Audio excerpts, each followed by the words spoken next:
विनाशकारी जादूगर सी 491। अध्याय 491। 491। अध्याय 491। इस दुनिया में निश्चित रूप से एक बड़ा रहस्य छिपा है। एक गहरी आवाज ने सबकी अटकलों को तोड़ दिया। भारी कवच पहने और एक विशाल कुल्हाड़ी लिए एक बलिष्ठ योद्धा चलकर आया। उसकी निगाह उस दिशा की ओर थी जहां से लिन मोयू अभी अभी गई थी। उसका नाम लिन मोयू है और वह अभी 20 साल का भी नहीं है। उन्होंने पिछले साल ही अपना ट्रांसफर पूरा किया और राष्ट्रीय स्तर पर टॉप स्कोरर के रूप में जिया कैपिटल एकेडमी में दाखिला लिया और फिर जिया कैपिटल एकेडमी में उन्होंने लिन मोयू के अनुभवों का विस्तार से वर्णन किया। इन असाधारण अनुभवों ने सभी को अचंभित कर दिया।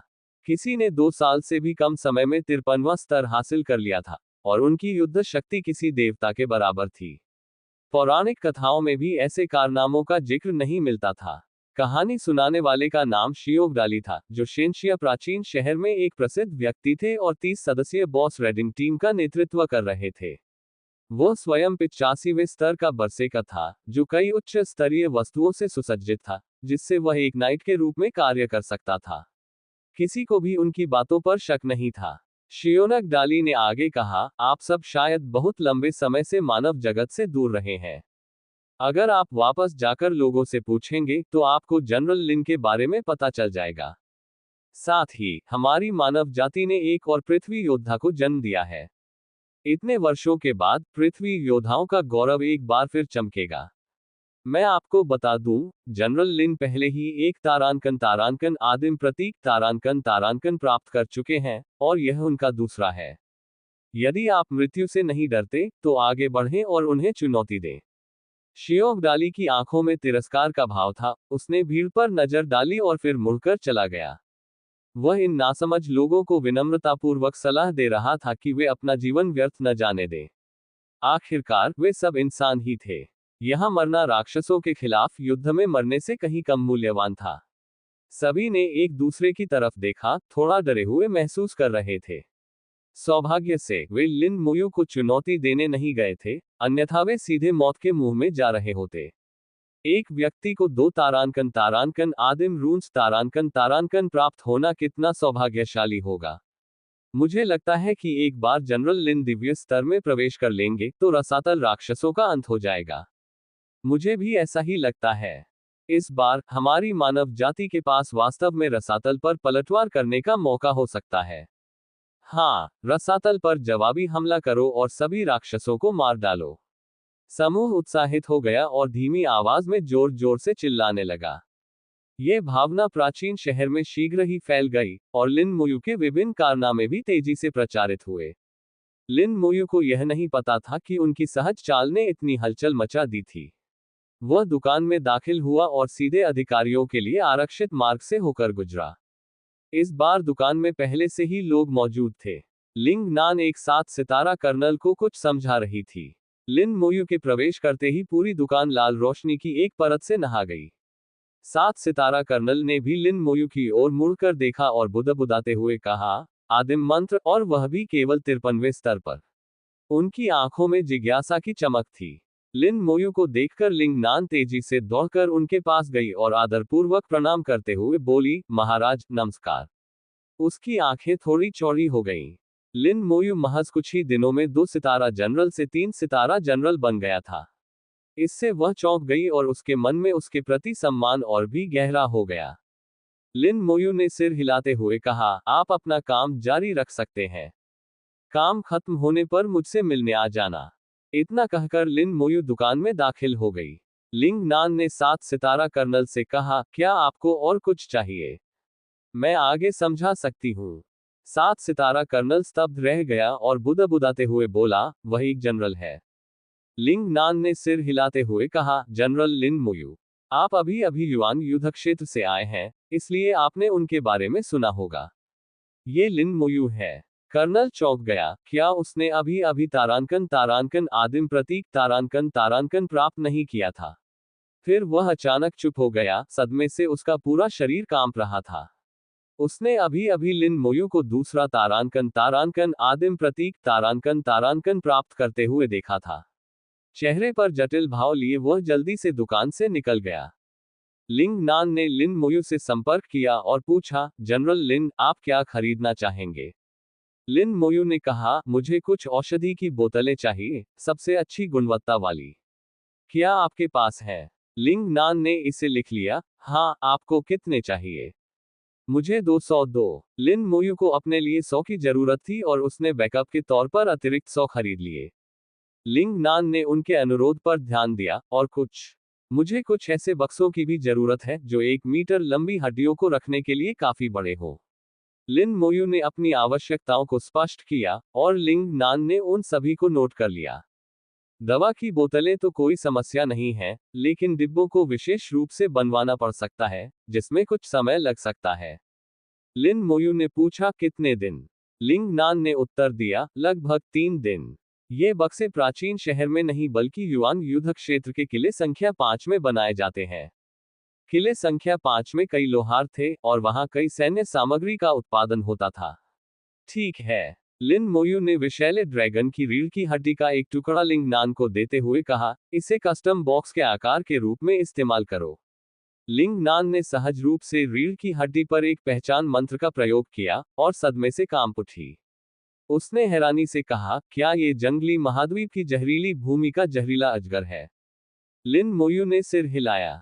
लिंग नान ने अनजाने में कहा, उस विषैले ड्रैगन ने कई लोगों को मार डाला। मैंने सुना था कि ईगल गिल्ड ने उसे मारने के लिए एक टीम बनाई थी, लेकिन मुझे उम्मीद नहीं थी कि जनरल लिन ने ऐसा किया होगा। दुकान में काफी चहल पहल थी और लिंग नान को अच्छी जानकारी थी। उसने रीढ़ की हड्डी को अपने हिसाब से डिब्बे बनवाने के लिए ले गई। लिन मोयू अपने निवास पर लौटा और विषैले ड्रैगन से सारा रीढ़ का तरल पदार्थ निकाल लिया और उसे औषधि की बोतलों में भरकर रख लिया। प्रत्येक बोतल में केवल एक बूंद थी। रीढ़ की हड्डी का तरल पदार्थ एकदम साफ और बेहद खूबसूरत था। इसकी हर एक बूंद बेहतरीन औषधि थी, और यदि इसे किसी दिव्य स्तर के रसायनज्ञ द्वारा संसाधित किया जाता, तो इसका प्रभाव और भी बढ़ाया जा सकता था। रीढ़ की हड्डी का द्रव और रीढ़ की हड्डी दोनों ही अत्यंत मूल्यवान थे। लिन मोयू 3 दिनों तक अपने आवास पर रहे और अपने विचारों को व्यवस्थित करते रहे। वह हाल ही में प्राप्त विभिन्न जानकारियों पर विचार कर रहा था और अतीत में घटी घटनाओं को समझने की कोशिश कर रहा था। उसे ऐसा लग रहा था मानो वह किसी बड़े रहस्य में उलझ गया हो। दुनिया में कुछ ही लोग ऐसे थे जिनके पास इस रहस्य को सुलझाने की योग्यता थी। एंटारेस को शायद सब कुछ पता हो, लेकिन लिन मोयू जानता था कि एंटारेस उसे नहीं बताएगा। अब जबकि उसके पास रहस्य को सुलझाने की योग्यता थी, उसे आगे और छानबीन करने की जरूरत थी। सभी जानकारियों और एंटारेस के अस्तित्व के आधार पर लिन मोयू को यकीन था कि इस दुनिया में कोई बड़ा रहस्य छिपा है। 3 दिन बाद लिंग नान कस्टम बॉक्स लेकर आए। ये डिब्बे बेहद खूबसूरती से बनाए गए थे, रीढ़ की हड्डी के हिस्सों के लिए बिल्कुल सही आकार के थे। लिन मोयू ने रीढ़ की हड्डी के टुकड़ों को अपने सामने रखे बक्सों में पैक कर दिया। 100 बक्सों में ज्यादा जगह नहीं लगती। जैसे जैसे पेशेवरों का स्तर बढ़ता है, उनकी भंडारण क्षमता भी बढ़ती जाती है, जो इन बक्सों को रखने के लिए पर्याप्त होती है। लिंग नान ने कहा, चूंकि ये बक्से जनरल लिन के लिए हैं, इसलिए हमने रीढ़ की हड्डी के दीर्घकालिक संरक्षण को सुनिश्चित करने के लिए सर्वोत्तम प्लेटिनम ग्रेड सामग्री का उपयोग किया है। लिन मोयू देख सकती थी कि सामग्री वास्तव में उत्कृष्ट थी। कितने का है? लिन मोयू ने सामान पैक करने के बाद पूछा। लिंग नान ने झट से हाथ हिलाते हुए कहा, कोई शुल्क नहीं। जनरल होने के नाते आपको यह विशेषाधिकार प्राप्त है। लिन मोयू ने थोड़ा सा माथा सिकोड़ा। हालांकि वे केवल डिब्बे थे, लेकिन उनकी सामग्री सस्ती नहीं थी। इसके अलावा लोहारों की श्रम लागत ने उन्हें काफी मूल्यवान बना दिया था। जनरलों को विशेषाधिकार प्राप्त थे, लेकिन इसका मतलब यह नहीं था कि उन्हें भुगतान नहीं करना पड़ता था। जिस क्षण से लिन मोयू एक पेशेवर खिलाड़ी बने, उन्हें पता था कि सभी योगदान और पुरस्कार समान है। उसने हिसाब किताब करने की जहमत नहीं उठाए और सीधे लिंग नान को एक डिब्बा देते हुए कहा, इसे भुगतान के रूप में ले लो। लिंग नान चौंक गई। मैं इसे स्वीकार नहीं कर सकती। कप्तान मुझे डांटेंगे। लिन मोयू ने सिर हिलाते हुए कहा, उसे बता देना कि मैंने जिद की है। अगर वह तुम्हें डांटने की हिम्मत करे तो मेरे पास आ जाए। यह अंतिम निर्णय है। लिंग नान ने लिन मोयू का विरोध करने की हिम्मत नहीं की और डिब्बा लेकर चली गई।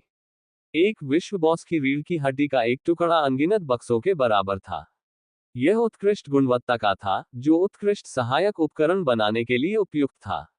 यह अर्ध पौराणिक उपकरणों को भी पौराणिक दर्जा प्रदान कर सकता है। एक ही खंड की कीमत 1000 बक्सों से भी अधिक थी। लिन मोयू ने विवरणों की परवाह नहीं की और इसे ऐसे ही रहने दिया।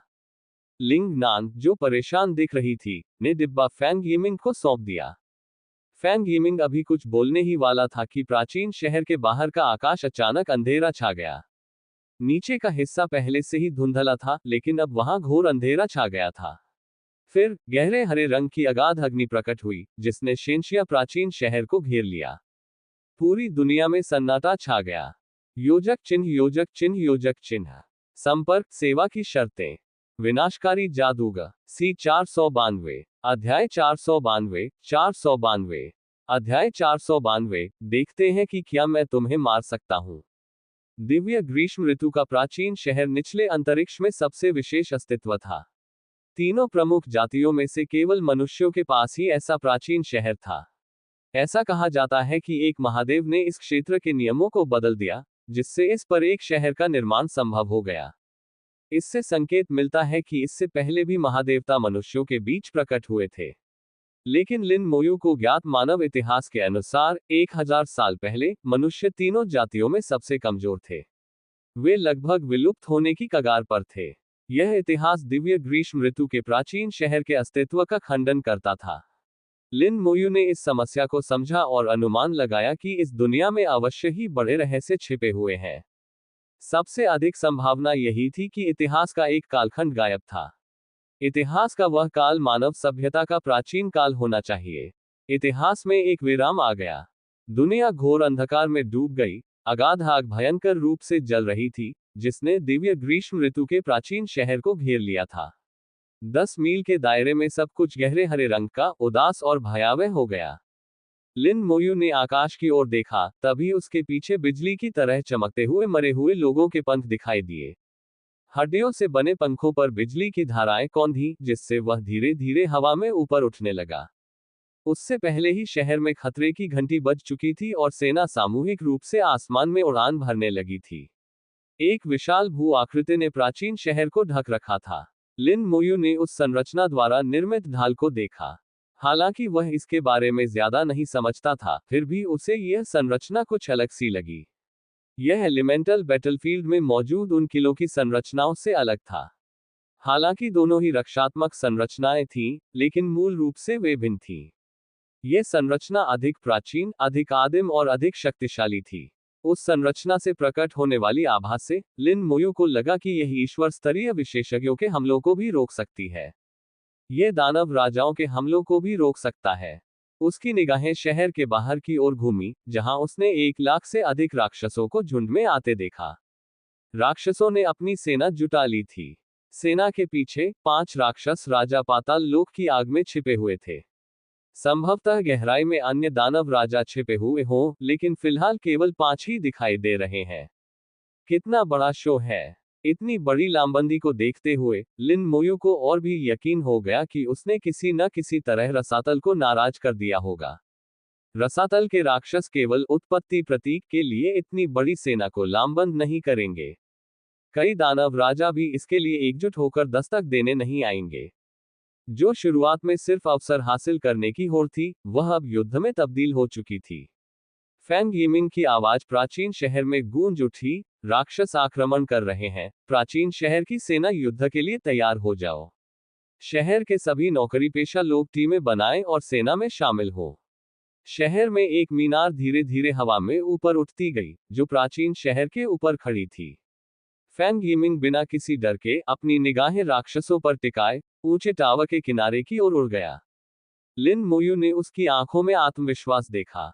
5 दानव राजाओं के नेतृत्व वाली सेना से घिरे होने के बावजूद वह बिल्कुल भी भयभीत नहीं था। चूंकि यही स्थिति थी, इसलिए लिन मोयू का फिलहाल कोई कार्रवाई करने का इरादा नहीं था। वह यह समझना चाहता था कि फैंग यिमिंग इतना आत्मविश्वासी क्यों था। लिन मोयू को हमारे हवाले कर दो, वरना हम तुम सबको मार डालेंगे। दानव राजा की आवाज इतनी कर्कश थी कि कान बहरे हो गए। दिव्य ग्रीष्म ऋतु के प्राचीन शहर में सभी को यह एहसास हो गया था कि ये राक्षस लिन मोयू के लिए आए थे। लिन मोयू के लिए उन्होंने 5 दानव राजाओं को जुटाया और एक विशाल सेना के साथ दिव्य ग्रीष्म ऋतु के प्राचीन शहर को घेरने में कोई कसर नहीं छोड़ी। मानव जाति के साथ युद्ध करने की यही पूरी रणनीति थी। प्राचीन शहर की सेना तैयार थी, हमले के लिए तत्पर थी। विभिन्न पदों पर आसीन व्यक्तियों ने कई सैनिकों के नेतृत्व में पहले अपनी अपनी टीमें बनाई, फिर सेना में भर्ती हो गए। उन्होंने एक मजबूत सैन्य दल भी बनाया। फैंग यिमिंग ने ठंडी हंसी हंसते हुए कहा, तुम दानव राजा कब तक निम्न अंतरिक्ष में रह सकते हो, और कितनी बार ऐसा कर सकते हो? अपनी सड़ी हुई मछली और झींगे के साथ, क्या तुम हमारे दिव्य ग्रीष्म ऋतु के प्राचीन शहर का नरसंहार करने के योग्य हो? तुम्हारी तो बात ही छोड़ो, अगर तुम्हारा दानव सम्राट भी आ जाए, तो वह इतनी बड़ी बड़ी बातें कहने की हिम्मत नहीं करेगा। कचरे का एक ढेर यहाँ बवाल मचाने की हिम्मत करता है, तो तुम बड़े ही साहसी हो गए हो। सावधान रहें, आपके पास आने का रास्ता तो है लेकिन लौटने का कोई रास्ता नहीं है। अगर तुम समझदार हो, तो अभी वापस जाओ और अपने दानव सम्राट से पीने के लिए थोड़ा दूध मांगो। फैंग यिमिंग के शब्द बेहद अहंकारी थे, जिससे दानव राजाओं को जरा भी सम्मान नहीं मिला। वह अपने दुश्मनों को कैसे सम्मान दिला सकता था? लिन मोयू भी कुछ हद तक हैरान था। उसे उम्मीद नहीं थी कि फैंग यिमिंग, जिसने उससे इतनी विनम्रता से बात की थी, उसका ऐसा भी एक पहलू होगा। तुम्हारी हिम्मत कैसे हुई? तुम मौत के लायक हो। दानव राजाओं ने क्रोध में दहाड़ लगाई, पाताल लोक की आग लगातार धधकती रही। इसी समय फैंग यिमिंग के बगल वाला शिखर अचानक जगमगा उठा, उस पर बिजली की रोशनी फैल गई और गरजने की आवाज सुनाई दी। न केवल शिखर, बल्कि पूरा प्राचीन शहर चमक रहा था, दमक रहा था। फैंग यिमिंग ने व्यंग्य करते हुए कहा, तो चलिए देखते हैं कि मौत का हकदार कौन है। उसने मीनार पर मुक्का मारा, और पल भर में पूरा प्राचीन शहर जीवंत हो उठा। प्राचीन शहर में अनेक प्रकार की संरचनाएं दिखाई दी, जिनमें सारी शक्ति शिखर पर केंद्रित थी। मीनार से बिजली की एक तेज चमक निकली और सीधे आकाश की ओर चली गई। आकाश से एक गड़गड़ाहट की आवाज आई, जिसके बाद तेज रोशनी हुई। आकाश से समुद्र की लहरों की तरह घनी बिजली गिरी, जिससे प्राचीन शहर के आसपास का इलाका पल भर में बिजली के सागर में बदल गया। राक्षसी सेना पूरी तरह से बिजली के सागर में घिर गई थी। राक्षसों की चीखों के साथ लगातार गड़गड़ाहट की आवाजें गूंज रही थीं। लिन मोयू ने बिजली की चमक में देखा कि कई राक्षस आकाश से गिर रहे थे और बिजली गिरने से मारे जा रहे थे। जिन स्थानों पर दानव राजा छिपे हुए थे, वे स्थान भी बिजली के सागर से ढक गए थे। दानव राजाओं के शरीर पाताल लोक की ज्वालाओं से जलने लगे, साथ ही काला धुआं भी उठने लगा। पाताल लोक की आभा बिजली को रोकने के लिए फैल गई। सभी दानव राजाओं ने कार्रवाई की और राक्षसों को बिजली के सागर का सामना करने में मदद की। उसी समय राक्षसों ने प्राचीन शहर पर उन्मादपूर्वक हमला करना शुरू कर दिया। हर तरह के हमले झुंड में उमड़ पड़े और ढाल को भेदने लगे। ढाल पर बिजली चमकी और पूरा प्राचीन शहर कांप उठा। दानव राजाओं ने आक्रमण किए बिना केवल रक्षा की। एक बार आक्रमण करने पर निम्नलोक में उनका समय बहुत कम हो जाता। वे लिन मोयू से निपटने के लिए अपना कीमती समय बचाना चाहते थे। अब वे बिजली को रोक रहे थे, उस दिन का इंतजार कर रहे थे जब शहर का पतन होगा। अत्यंत शक्तिशाली आक्रमण क्षमता, स्तर 80 से अधिक। लिन मोयू ने एक नजर में ही इस संरचना की शक्ति का अंदाजा लगा लिया। वह फैंग यिमिंग के पास उड़कर गया और बोला, ये गठन बहुत मजबूत है। फैंग यिमिंग को कुछ गर्व महसूस हुआ और उसने कहा, यह प्राचीन शहर द्वारा छोड़ी गई एक संरचना है।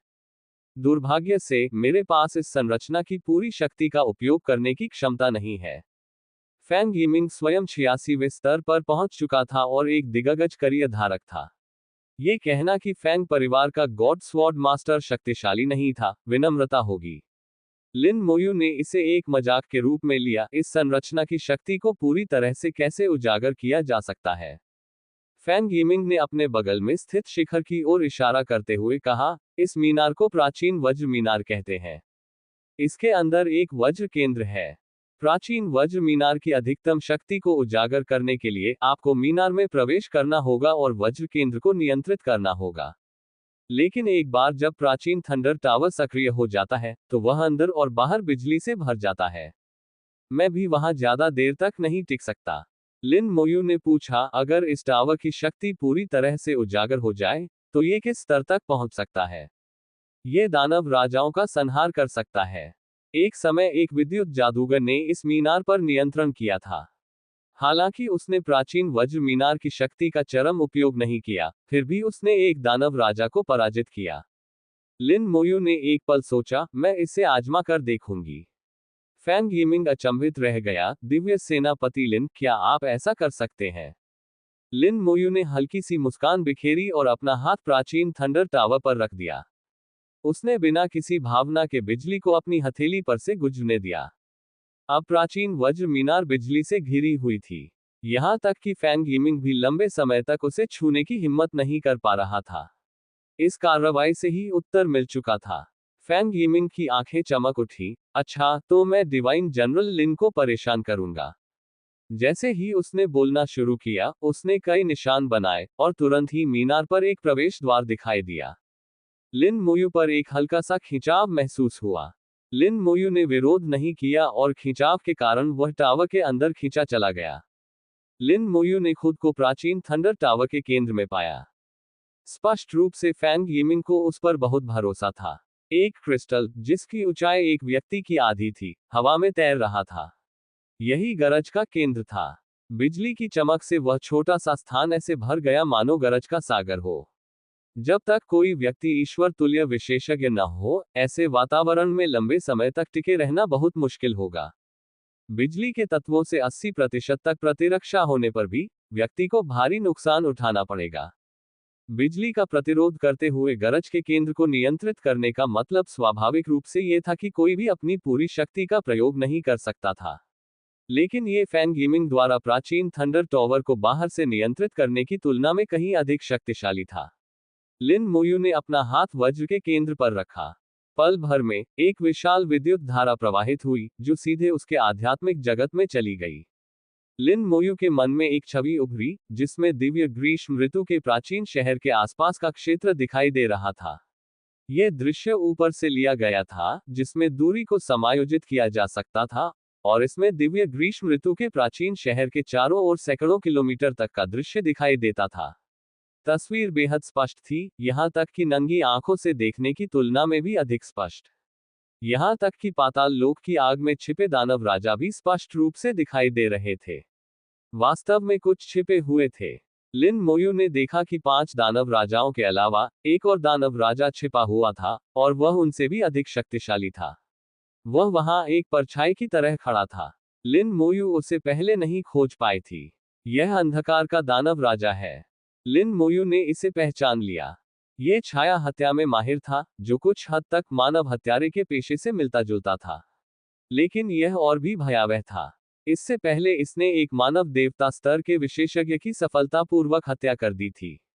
मानव अभिलेखों में इसका स्तर 92 था। हालांकि यह अभी मध्य स्तरीय दानव राजा नहीं था, लेकिन कभी कभी यह मध्य स्तरीय दानव राजाओं से भी अधिक भयावह होता था। अप्रत्याशित रूप से आज उसे उससे निपटना पड़ा था।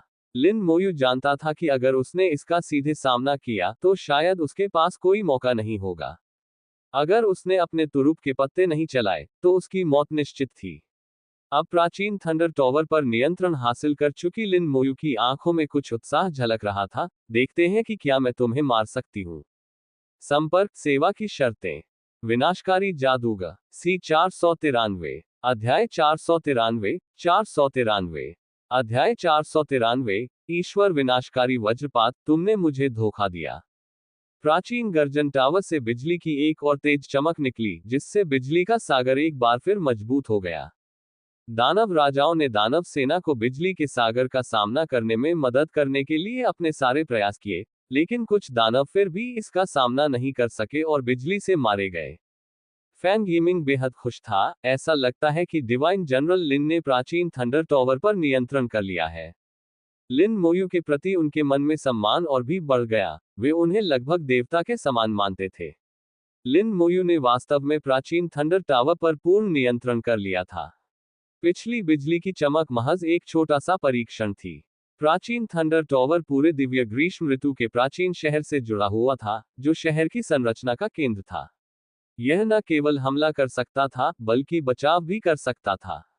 उन्हें यह भी समझ में आ गया था कि फैंग यिमिंग अतिशयोक्ति नहीं कर रहा था। जब तक कोई प्राचीन थंडर टावर को नियंत्रित करता है, तब तक डिवाइन समर प्राचीन शहर अभेद्य है। न केवल वर्तमान दानव सेना और कई दानव राजा, अगर दोगुने लोग भी आ जाएं, तो भी वे भेद नहीं पाएंगे। लिन मोयू को पता था कि फैंग यिमिंग के पास एक बैकअप योजना होनी चाहिए। अगर वह प्राचीन थंडर टॉवर का संचालन नहीं करता, तो कोई और निश्चित रूप से इसका संचालन करने आ जाएगा। वह मानव सेनाओं की संरचना को बहुत अच्छी तरह समझता था, निश्चित रूप से कोई बैकअप योजना होगी। लेकिन चूंकि अब उसने कमान संभाल ली थी, इसलिए इस महान युद्ध को समाप्त घोषित किया जा सकता था। लिन मोयू ने वज्र के केंद्र को नियंत्रित किया, जिससे बिजली उसके शरीर से होकर गुजरी।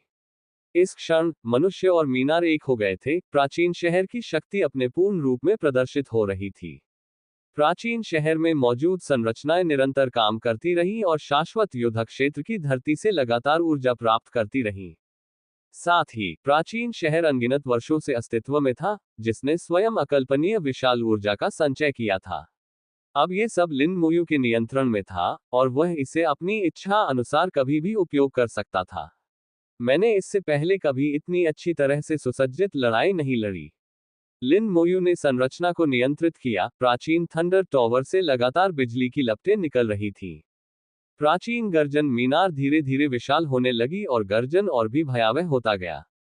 दानव सेना के उन्मत्त हमलों के कारण ढहने की कगार पर पहुंच चुकी ढाल अचानक अविश्वसनीय रूप से स्थिर हो गई। उसी समय बिजली के समुद्र का दायरा फिर से बढ़ गया और प्राचीन शहर से 10 किलोमीटर दूर तक भारी मात्रा में बिजली गिरी। बिजली किसी झरने की तरह चमक रही थी, जिसने प्राचीन शहर के 10 किलोमीटर के दायरे में फैले पूरे क्षेत्र को अपनी चपेट में ले लिया था। लिन मोयू ने बिजली से सीधे दानव सेना को घेर लिया। यह दृश्य देखकर राक्षस अराजक हो गए। दानव राजाओं को भी स्पष्ट रूप से कुछ गड़बड़ का आभास हुआ और उन्होंने दानव सेना को पूरी ताकत से हमला करने का आदेश दिया। लेकिन डिवाइन समर एंशिएंट सिटी की सुरक्षा कवच अब लोहे की तरह मजबूत थी, जो दानव सेना के हमलों के बावजूद जरा भी नहीं हिल रही थी। फैंग यिमिंग हंसते हुए बोला, "ये बेकार है। जब तक तुम्हारा दानव सम्राट स्वयं नहीं आता, तुम प्राचीन शहर की रक्षा पंक्ति को भेद नहीं सकते।" फैंग यिमिंग के घमंड ने दानव राजाओं को क्रोधित कर दिया। दानव राजाओं में से एक क्रोधित होकर दहाड़ा, "महज बचाव, ये क्या है? मैं इससे तोड़कर तुम्हें दिखाऊंगा।" ये रसातल की आग लिए हुए अपनी हथेली में नीली लपटें जलाते हुए आगे बढ़ा। वह आग नहीं, बल्कि बर्फ की ज्वाला थी। बेहद कम तापमान वाली बर्फ की लौ देखने में ऐसी लग रही थी मानो वह असली आग की लपटों की तरह नाच रही हो। लिन मोयू ने इस दानव राजा को हिमज्वाला दानव राजा के रूप में पहचाना, जो जल तत्वों को नियंत्रित करने में कुशल था। पानी का उपयोग करके बर्फ बनाना, जिससे अत्यंत निम्न तापमान वाली बर्फ की ज्वालाएं उत्पन्न होती हैं। उसने गुस्से में आकर अपनी हथेली ढाल पर पटक दी। ढाल बुरी तरह हिल गई और नीली बर्फीली लपटें उसकी सतह पर फैल गईं। ढाल का अधिकांश भाग लगभग बर्फ की लपटों से ढका हुआ था। ढाल में शुरू में थोड़ा सा विरूपण हुआ, लेकिन वह तुरंत स्थिर हो गई। बर्फ की ज्वाला के दानव राजा को इस पर विश्वास नहीं हुआ। वह क्रोधित हो उठा, उसके पूरे शरीर से भयानक बर्फीली लपटें उठने लगी और उसने फिर से अपनी हथेली नीचे पटक दी। इस बार पूरी ढाल नीली हो गई, लेकिन फिर भी टूटी नहीं। लिन मोयू ने अपना सिर हिलाया। न केवल हिमज्वाला दानव राजा इस वर्तमान ढाल को भेद नहीं सकता था, बल्कि अगर सभी 5 दानव राजा और अंधकार दानव राजा मिलकर भी हमला करें, तो भी वे इस पतली ढाल को नहीं तोड़ सकते थे। इस मामले में फैंग यिमिंग ने कोई अतिशयोक्ति नहीं की थी। जब तक दानव सम्राट कोई कार्रवाई नहीं करता, तब तक ढाल अभेद्य थी। और लिन मोयू की आंखों में हत्या का इरादा झलक रहा था। आकाश से बिजली की एक पतली सी किरण नीचे आए और तेज तलवार की तरह बर्फ की ज्वाला दानव राजा के शरीर में घुस गई। बर्फ की ज्वाला का दानव राजा पल भर में स्थिर होकर जम गया। 2 सेकंड बाद उसने अचानक मुंह भरकर खून उगल दिया। उसके शरीर के भीतर से बिजली फूट पड़ी। हिमज्वाला दानव राजा का पूरा शरीर खून से लथपथ हो गया और उसके शरीर पर लगी बर्फीली ज्वालाएं गायब हो गईं। गंभीर रूप से घायल होने के कारण इसकी आभा तुरंत कमजोर हो गई। तभी हिमज्वाला दानव राजा चीखते हुए पागलों की तरह पीछे भागने लगा।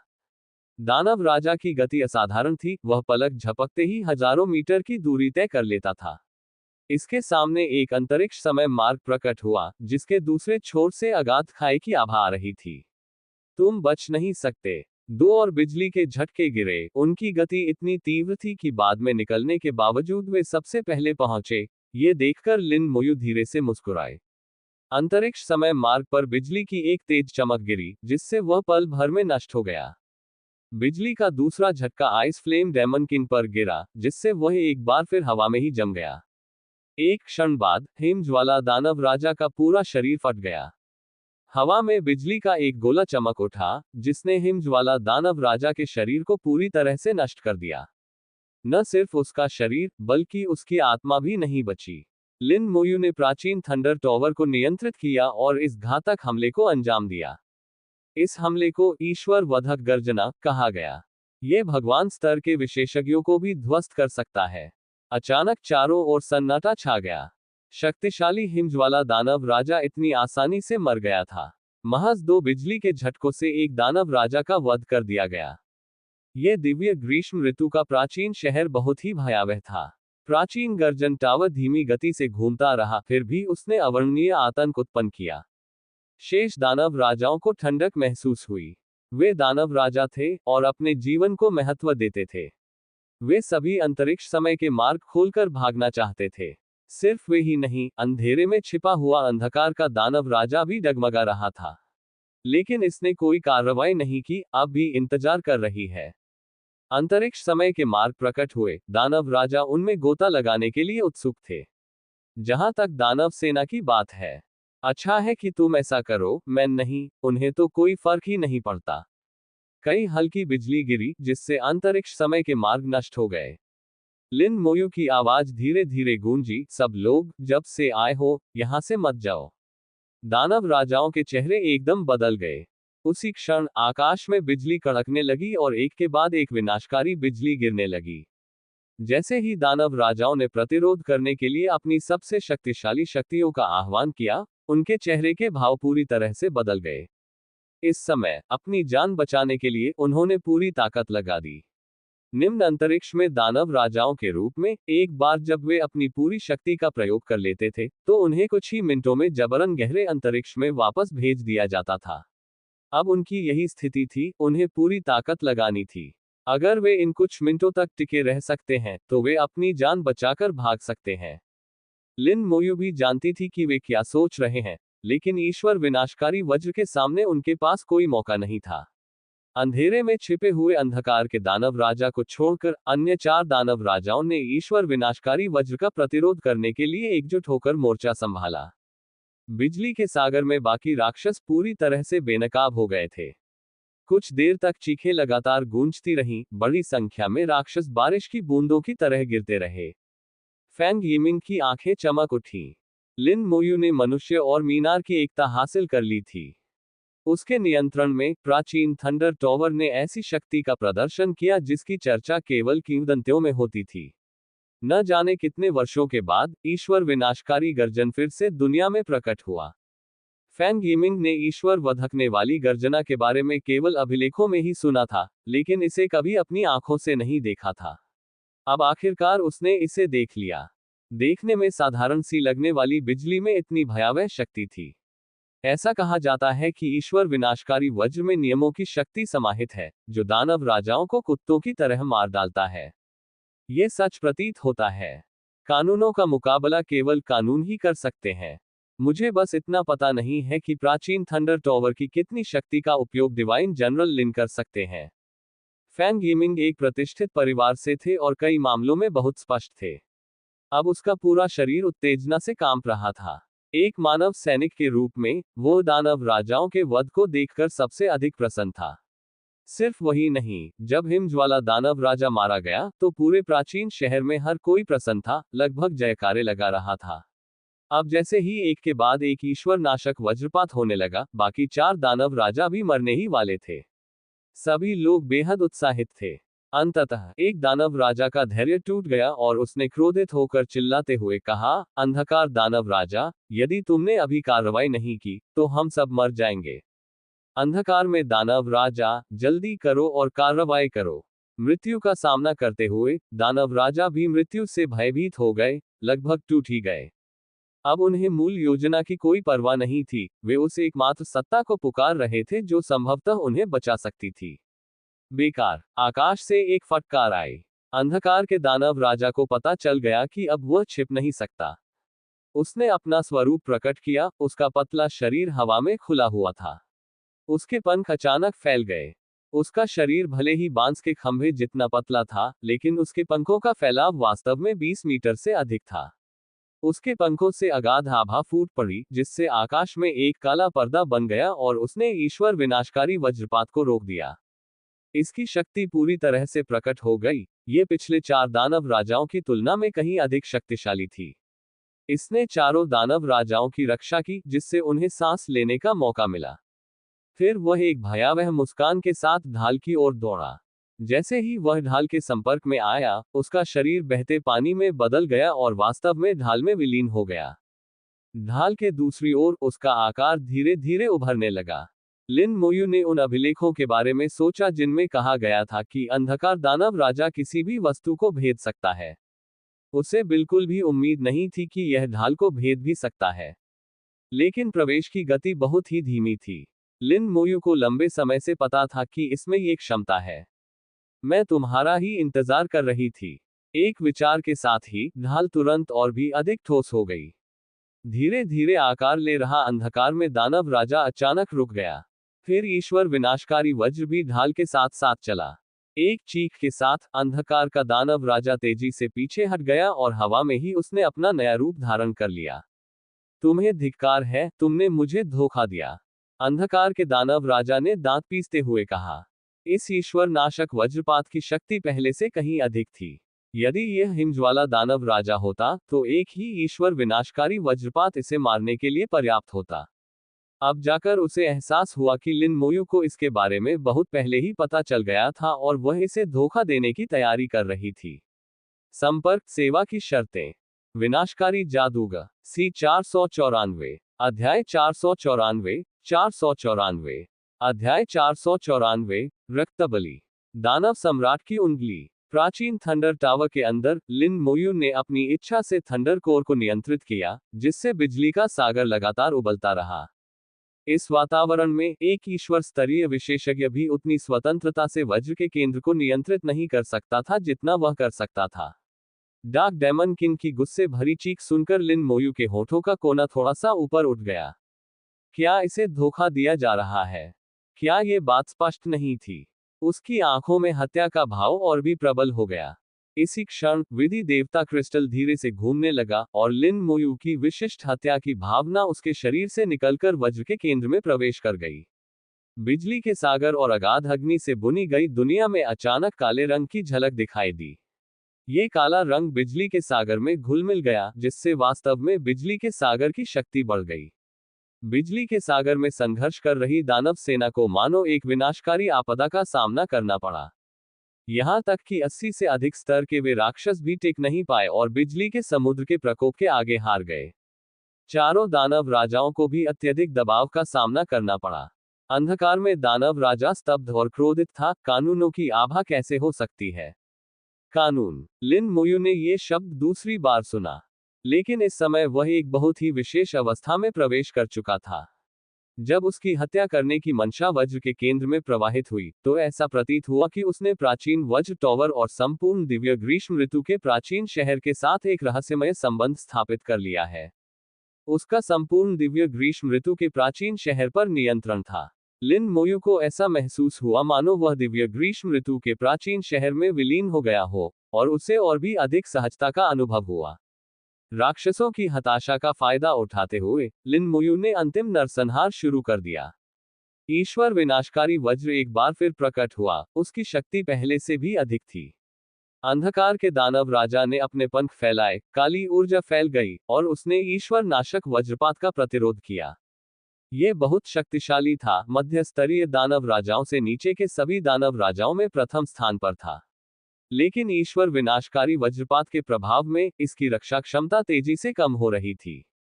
अंधकार में दानव राजा ने गहरी आवाज में कहा, हम केवल उसी चाल का उपयोग कर सकते हैं। अन्य सभी दानव राजा जम गए। अग्नि आत्मा दानव राजा ने भावहीन होकर ज्वालाओं की कंपन के बीच कर्कश स्वर में कहा, क्या कोई और रास्ता नहीं है? अंधकार के दानव राजा ने अपना सिर हिलाया, या तो करो या मर जाओ। दानव राजाओं को पता था कि यह सही है, या तो इसे करो या मर जाओ। इस समय कोई विकल्प नहीं था। तो चलिए शुरू करते हैं। पांचों दानव राजाओं ने मिलकर फैसला किया और कार्रवाई की। अंधकार के दानव राजा ने अपने दांत पीसते हुए क्रोध से दहाड़ा। उसकी आवाज तीखी और चुभने वाली थी, जो ढाल के पार स्थित प्राचीन शहर में गूंज रही थी। कई पेशेवर लोगों ने पीड़ा भरी अभिव्यक्तियां प्रदर्शित की। अपने कानों को ढकने के बावजूद भी वे अंधकार के दानव राजा की चीख का मुश्किल से ही विरोध कर सके। शुरू में वे राक्षसों को पिटते हुए ऐसे देख रहे थे मानो यह कोई खेल हो। उन्हें राक्षस राजाओं की ताकत का अंदाजा नहीं था। लेकिन अब इस चीख ने उन्हें वास्तविकता में वापस ला दिया। उन्हें एहसास हुआ कि ढाल के बाहर दानव राजा थे, जो ईश्वर स्तरीय विशेषज्ञों के बराबर के भयानक प्राणी थे। एक चीख भी उन्हें घायल कर सकती है। चीख के साथ ही अंधकार के दानव राजा के पंख फट गए और एक बड़े क्षेत्र को ढकने वाली काली ऊर्जा में बदल गए। जहां तक काली ऊर्जा पहुंची, वहां बिजली का सागर अवरुद्ध हो गया और अंदर बचे हुए राक्षसों को आखिरकार सांस लेने का मौका मिला। विपत्ति से बच जाने पर राक्षसों को राहत का एहसास हुआ। कार्य: अंधकार के दानव राजा की चीख के साथ ही उन दानवों पर एक भयानक दुर्स्वप्न छा गया जिन्होंने अभी अभी आशा देखी थी। पांचों दानव राजाओं ने मिलकर इन दानवों का संहार किया। ये राक्षस, जो पहले से ही बड़ी मुश्किल से जीवित थे, वे दानव राजाओं के हमलों का सामना कैसे कर पाते। पल भर में ही बड़ी संख्या में राक्षस मारे गए। वे ये कल्पना भी कैसे कर सकते थे कि जिन दानव राजाओं ने उनकी रक्षा की थी, वे अचानक उनके खिलाफ हो जाएंगे और अपनी तलवारें उनकी ओर तान देंगे। जब तक उन्होंने प्रतिक्रिया दी, तब तक बहुत देर हो चुकी थी। भागने की कोई जगह नहीं, विरोध करने का कोई रास्ता नहीं, उनका भाग्य तय हो चुका था। प्राचीन शहर के मनुष्य स्तब्ध रह गए। आखिर राक्षस अचानक एक दूसरे को क्यों मारने लगे थे? केवल कुछ अनुभवी लोगों को ही अंदाजा था कि क्या हो रहा है। रक्त बलिदान। फैंग यिमिंग ने दांत पीसते हुए ये दो शब्द कहे। लिन मोयू ने ये दृश्य देखा और उसे मानो पहले भी ऐसा हो चुका है। क्या वे फिर से बलिदान देने वाले हैं? लेकिन अगर वे एक मध्यम स्तर के दानव राजा को भी बुला लेते हैं, तो इसका क्या फायदा है? उसने ईश्वर हत्यारे वज्र को फिर से मजबूत कर दिया। महज 1 मिनट के लिए प्राचीन थंडर टॉवर को नियंत्रित करने के बाद उसने टॉवर और दिव्य ग्रीष्म ऋतु के प्राचीन शहर के बारे में और अधिक समझ हासिल कर ली थी। लिन मोयू ने धीमी आवाज में कहा, केवल 30% आक्रमण शक्ति का प्रयोग करके ही दानव राजाओं का संहार किया जा सकता है। यदि मैं और अधिक शक्तिशाली होता, देव स्तर का बन जाता और प्राचीन नगर की संपूर्ण युद्ध शक्ति का प्रयोग कर पाता, हो सकता है मैं एक उच्च स्तरीय दानव राजा से लड़ सकूं। दिव्य ग्रीष्म ऋतु के प्राचीन शहर की पृष्ठभूमि वास्तव में क्या है, और यह प्राचीन वज्र मीनार कुछ जानी पहचानी क्यों लग रही है? लिन मोयू को दिव्य ग्रीष्म ऋतु का प्राचीन शहर असाधारण और बेहद रहस्यमय लगा। अपनी वर्तमान क्षमता के साथ, वह प्राचीन थंडर टॉवर की शक्ति का केवल 30% ही उपयोग कर सकता था। बस यही उसके सामने मौजूद निम्न स्तर के दानव राजाओं को कुचलने के लिए काफी था। वह गहन अन्वेषण और शोध करना चाहता था, लेकिन अभी समय नहीं था। महज 12 सेकंड में बचे हुए राक्षसों का राक्षस राजाओं द्वारा संहार कर दिया गया था। उनके शरीर फट गए और उनके रक्त का सारा सार दानव राजाओं द्वारा एकत्रित कर लिया गया। यहां तक कि पहले मर चुके कई राक्षस भी अब फट पड़े, उनके अभी भी गर्म रक्त का सार निकाल लिया गया। आकाश में खून का एक विशाल पिंड प्रकट हुआ, जिसकी खूनी गंध से जी मिचलाने लगा। अंधकार के दानव राजा ने दांत पीसते हुए कहा, बस इतना ही काफी नहीं है, अब हमारी बारी है। अब तक उसके पंखों से उत्पन्न काली ऊर्जा ईश्वर विनाशकारी वज्रपात के कारण लगभग आधी नष्ट हो चुकी थी। अधिक से अधिक 30 सेकंड में ईश्वर विनाशकारी वज्र सीधे उन पर गिर पड़ेगा, और नीचे की जगह से बाहर निकलने के लिए उन्हें कम से कम 3 मिनट की जरूरत थी। इतना समय उन्हें दर्जनों बार मारने के लिए काफी था। दानव राजाओं ने निर्णायक रुख अपनाया। उनके शरीर भारी मात्रा में रक्तसार से भर गए और रक्त के ढेर में विलीन हो गए। दानव राजाओं की आभा तुरंत कमजोर हो गई और उनका स्तर तेजी से गिर गया। इस कार्रवाई से उन्हें भारी नुकसान हुआ। डार्क डेमन किंग को छोड़कर चारों डेमन किंग का स्तर गिरकर 90 के करीब पहुंच गया। दानव राजाओं के अस्तित्व को खोने से बस एक कदम दूर। यह आप पर निर्भर करता है। दानव राजाओं ने अंधकार दानव राजा की ओर देखा और अपनी अंतिम आशा उसी पर टिका दी। दानव राजाओं के रक्त के सार से संपूर्ण रक्तपिंड तेज रोशनी से जगमगा उठा। अंधकार के दानव राजा ने अपने दोनों हाथ रक्त के ढेर में डाले, जो तुरंत भयंकर लपटों में बदल गया। आकाश में व्याप्त अगाध अग्नि एक जगह आकर रक्त के विशाल पिंड में विलीन हो गई। लिन मोयू ने रक्त के ढेर के केंद्र में एक अंतरिक्ष समय मार्ग प्रकट होते देखा। यह सचमुच एक रक्तबलि है, लेकिन दानव राजा की रक्तबलि। वे क्या करने की कोशिश कर रहे हैं? इतने सारे उच्च स्तरीय राक्षस, साथ ही राक्षस राजाओं द्वारा एक साथ रक्त बलिदान करना, वे किसे बुला रहे थे? एक और दानव राजा को बुला रहे हैं। लिन मोयू ने तुरंत अपने ही अनुमान का खंडन किया। यह इतना आसान नहीं था। जब अंतरिक्ष समय मार्ग प्रकट हुआ, तो उसने बड़ी मात्रा में रक्तसार को अवशोषित कर लिया, और उसके अंदर से लगभग काली लपटें निकलने लगी। एक अत्यंत भयावह आभा फैल गई। इस आभा के कुछ अंश सुनामी की तरह उमड़ पड़े। प्राचीन शहर के लोग कांपते हुए जमीन पर गिर पड़े। कई सफल व्यक्ति जो ऊंचाइयों पर पहुंच गए थे, वे सब नीचे गिर पड़े। सैनिक आपस में एकजुट रहकर बड़ी मुश्किल से टिके रहे। फैंग यिमिंग का पूरा शरीर अनियंत्रित रूप से कांप उठा। उसने लिन मोयू पर चिल्लाते हुए कहा, दिव्य सेनापति लिन, ये दानव सम्राट है। वे दानव सम्राट को बुला रहे हैं। दानव सम्राट, अगाध लोक का शासक, सभी दानव राजाओं का मुखिया। ऐसा कहा जाता था कि इसकी शक्ति मानव अर्थस्तरीय महादेवताओं के बराबर थी। अप्रत्याशित रूप से वे दानव सम्राट को बुला रहे थे, लेकिन निम्न लोक के नियमों के अनुसार मध्य स्तर के दानव राजाओं को भी यहां आने में विभिन्न प्रतिबंधों का सामना करना पड़ता था। दानव सम्राट की तो बात ही छोड़िए। शक्तिशाली होने के बावजूद दानव सम्राट निचले स्तर के प्रतिबंधों को नजरअंदाज करने के स्तर तक नहीं पहुंचा था। अंतरिक्ष समय मार्ग का निर्माण हुआ, लेकिन वह अस्थिर था। पर्याप्त शक्ति और रक्तसार नहीं था। अंधकार में दानव राजा क्रोधित होकर चिल्लाया। उसका शरीर भी भारी मात्रा में रक्त के सार से भर उठा और अंतरिक्ष समय मार्ग में विलीन हो गया। अंततः अंतरिक्ष समय का प्रवाह स्थिर हो गया, और उससे निकलने वाली आभा और भी भयावह हो गई। आकाश में मौजूद सैनिक भी इसे सहन नहीं कर सके और सभी नीचे गिर गए। अब केवल फैंग यिमिंग ही हवा में खड़ा रह सकता था। संपर्क सेवा की शर्तें। विनाशकारी जादूगर। सी 495। अध्याय 495। 495। अध्याय 495। बराबरी का मुकाबला। आसमान फट गया। उंगली की छाया और प्राचीन गर्जन टावर के बीच भीषण टक्कर हुई। कोई गड़गड़ाहट की आवाज नहीं आई, यहां तक कि अपेक्षित बिजली भी नहीं चमकी। इस समय दो ताकतें असीम रूप से टकराव की स्थिति में केंद्रित थीं।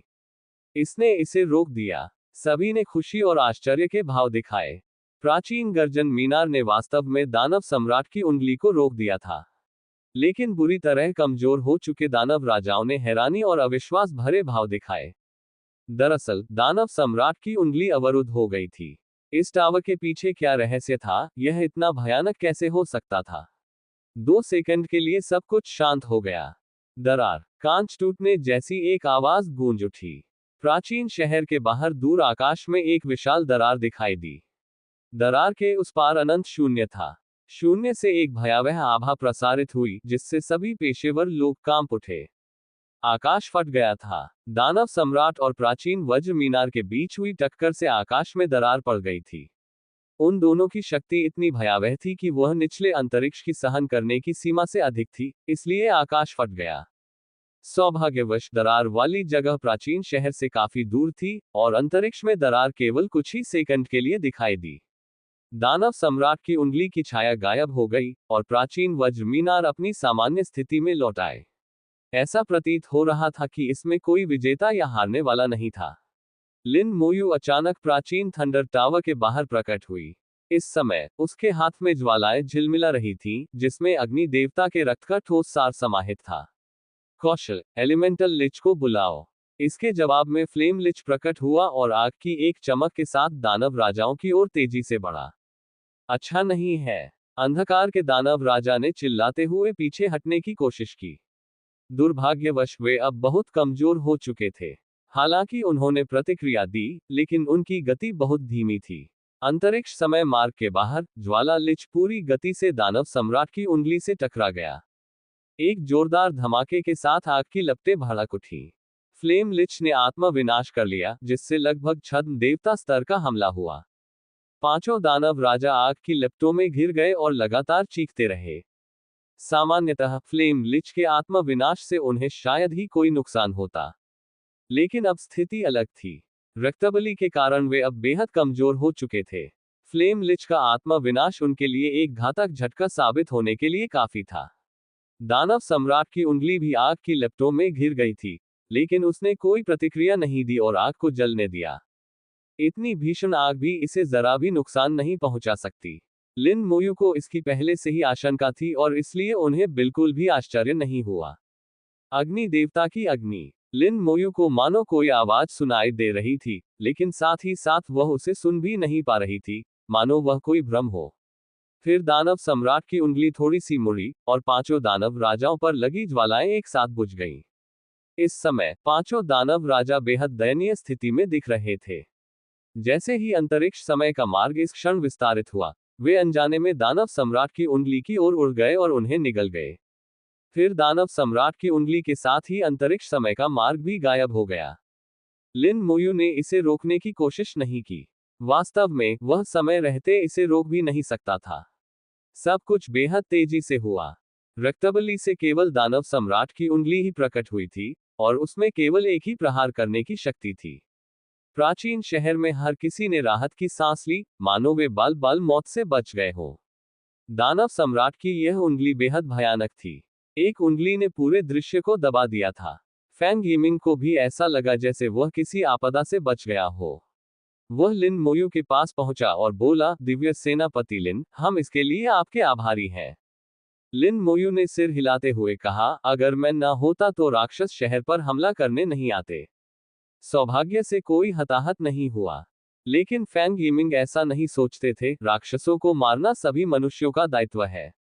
दिव्य सेनापति लिन हमारी पीढ़ी के लिए पहले से ही एक आदर्श है। फैंग परिवार के सदस्य होने के नाते फैंग यिमिंग की चापलूसी का स्तर फैंग शियू की तुलना में कई गुना अधिक था।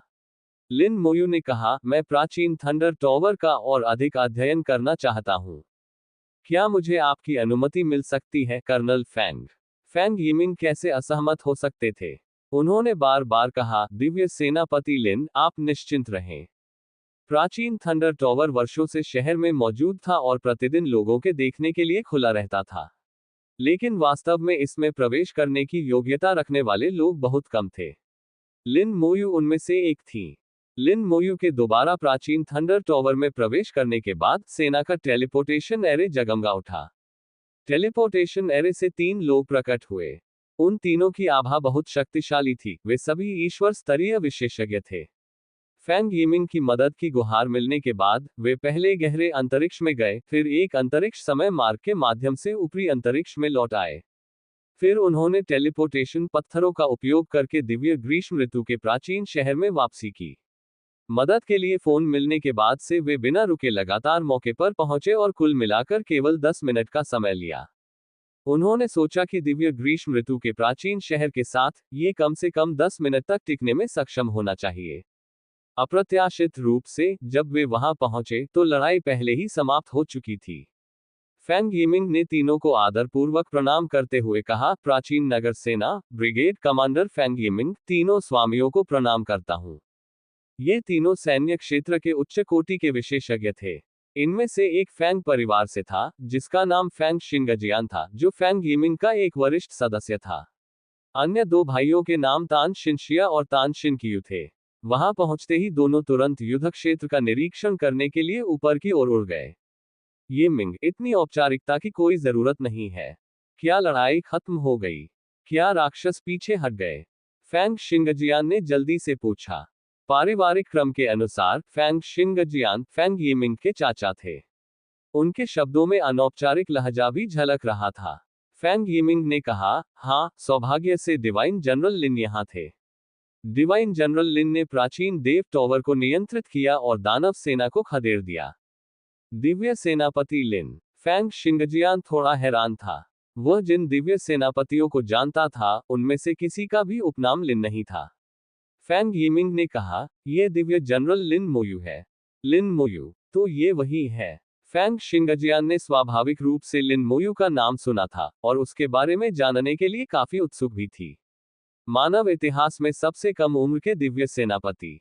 48वें स्तर तक पहुंचने से पहले ही ज्वाला दानव राजा को मार गिराना एक चमत्कारिक रिकॉर्ड बनाना जो कई ईश्वर स्तरीय विशेषज्ञों को भी पीछे छोड़ देता है। इंतजार। फैंग शिंगजियान ने अचानक आश्चर्य से कहा, आपने कहा कि लिन मोयू आया था। क्या वह केवल 50 वर्ष का नहीं है? फैंग यिमिंग ने सहमति जताते हुए कहा, जब डिवाइन जनरल लिन पहली बार आए थे तब उनका स्तर 52 था, अब वे 53 के स्तर पर हैं। उनके अनुसार वे एक दुर्घटना के कारण निम्न अंतरिक्ष में आए थे। कहाँ है वह? वह अभी भी प्राचीन थंडर टावर में है। उसने कहा कि वह इसका थोड़ा अध्ययन करना चाहता है। इस समय तक फैंग शिंगजियान के साथ आए 2 देव स्तरीय विशेषज्ञ प्राचीन शहर का मुआयना कर चुके थे। उन्होंने हर जगह राक्षसों के शव देखे। स्पष्टतः लड़ाई बहुत भीषण थी। यह थोड़ा जल्दी ही खत्म हो गया। फैंग शिंगजियान ने पूछा, यिमिंग, हमें युद्ध की पूरी प्रक्रिया बताओ। ठीक है। इसके बाद फैंग यिमिंग ने स्थिति का विस्तारपूर्वक वर्णन किया, जिसे सुनकर तीनों बार बार आहें भरने लगे।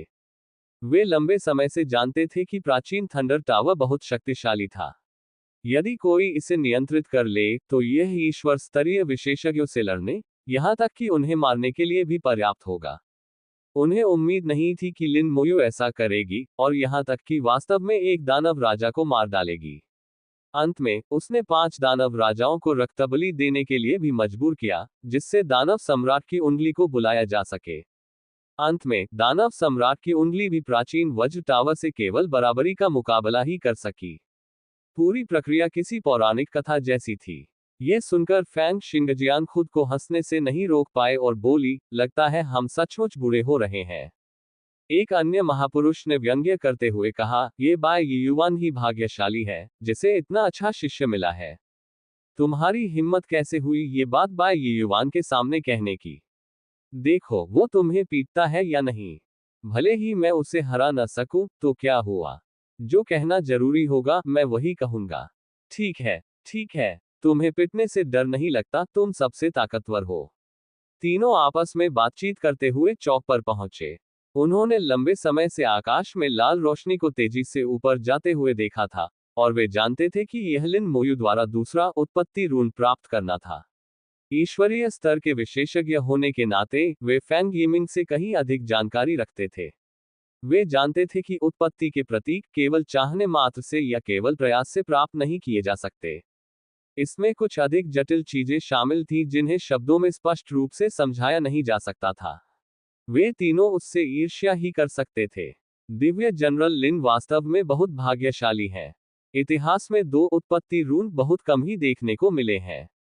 और बिना किसी अपवाद के इन लोगों की सबसे बुरी उपलब्धि स्तर 96 यानी उच्च स्तरीय देवता का दर्जा हासिल करना था। यहां तक कि ईश्वर तुल्य विशेषज्ञों के बीच भी मतभेद थे। 96-99 को उच्च स्तरीय माना गया। प्रत्येक स्तर का अंतर ताकत में एक बड़ा अंतर दर्शाता था।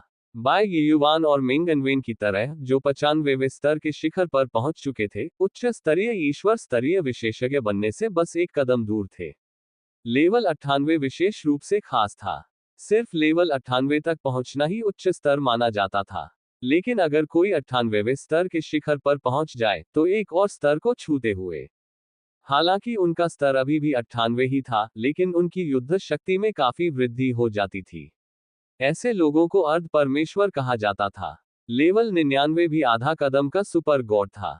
जहां तक सच्चे महादेवों की बात है, 1000 साल के दर्ज इतिहास में ऐसा कोई भी देवता प्रकट नहीं हुआ है। ऐतिहासिक अभिलेखों के अनुसार लिन मोयू जैसे लोग जिन्होंने 2 उत्पत्ति रून प्राप्त किए थे, बहुत दुर्लभ थे, और बिना किसी अपवाद के उनकी सबसे कम उपलब्धि स्तर 96 थी।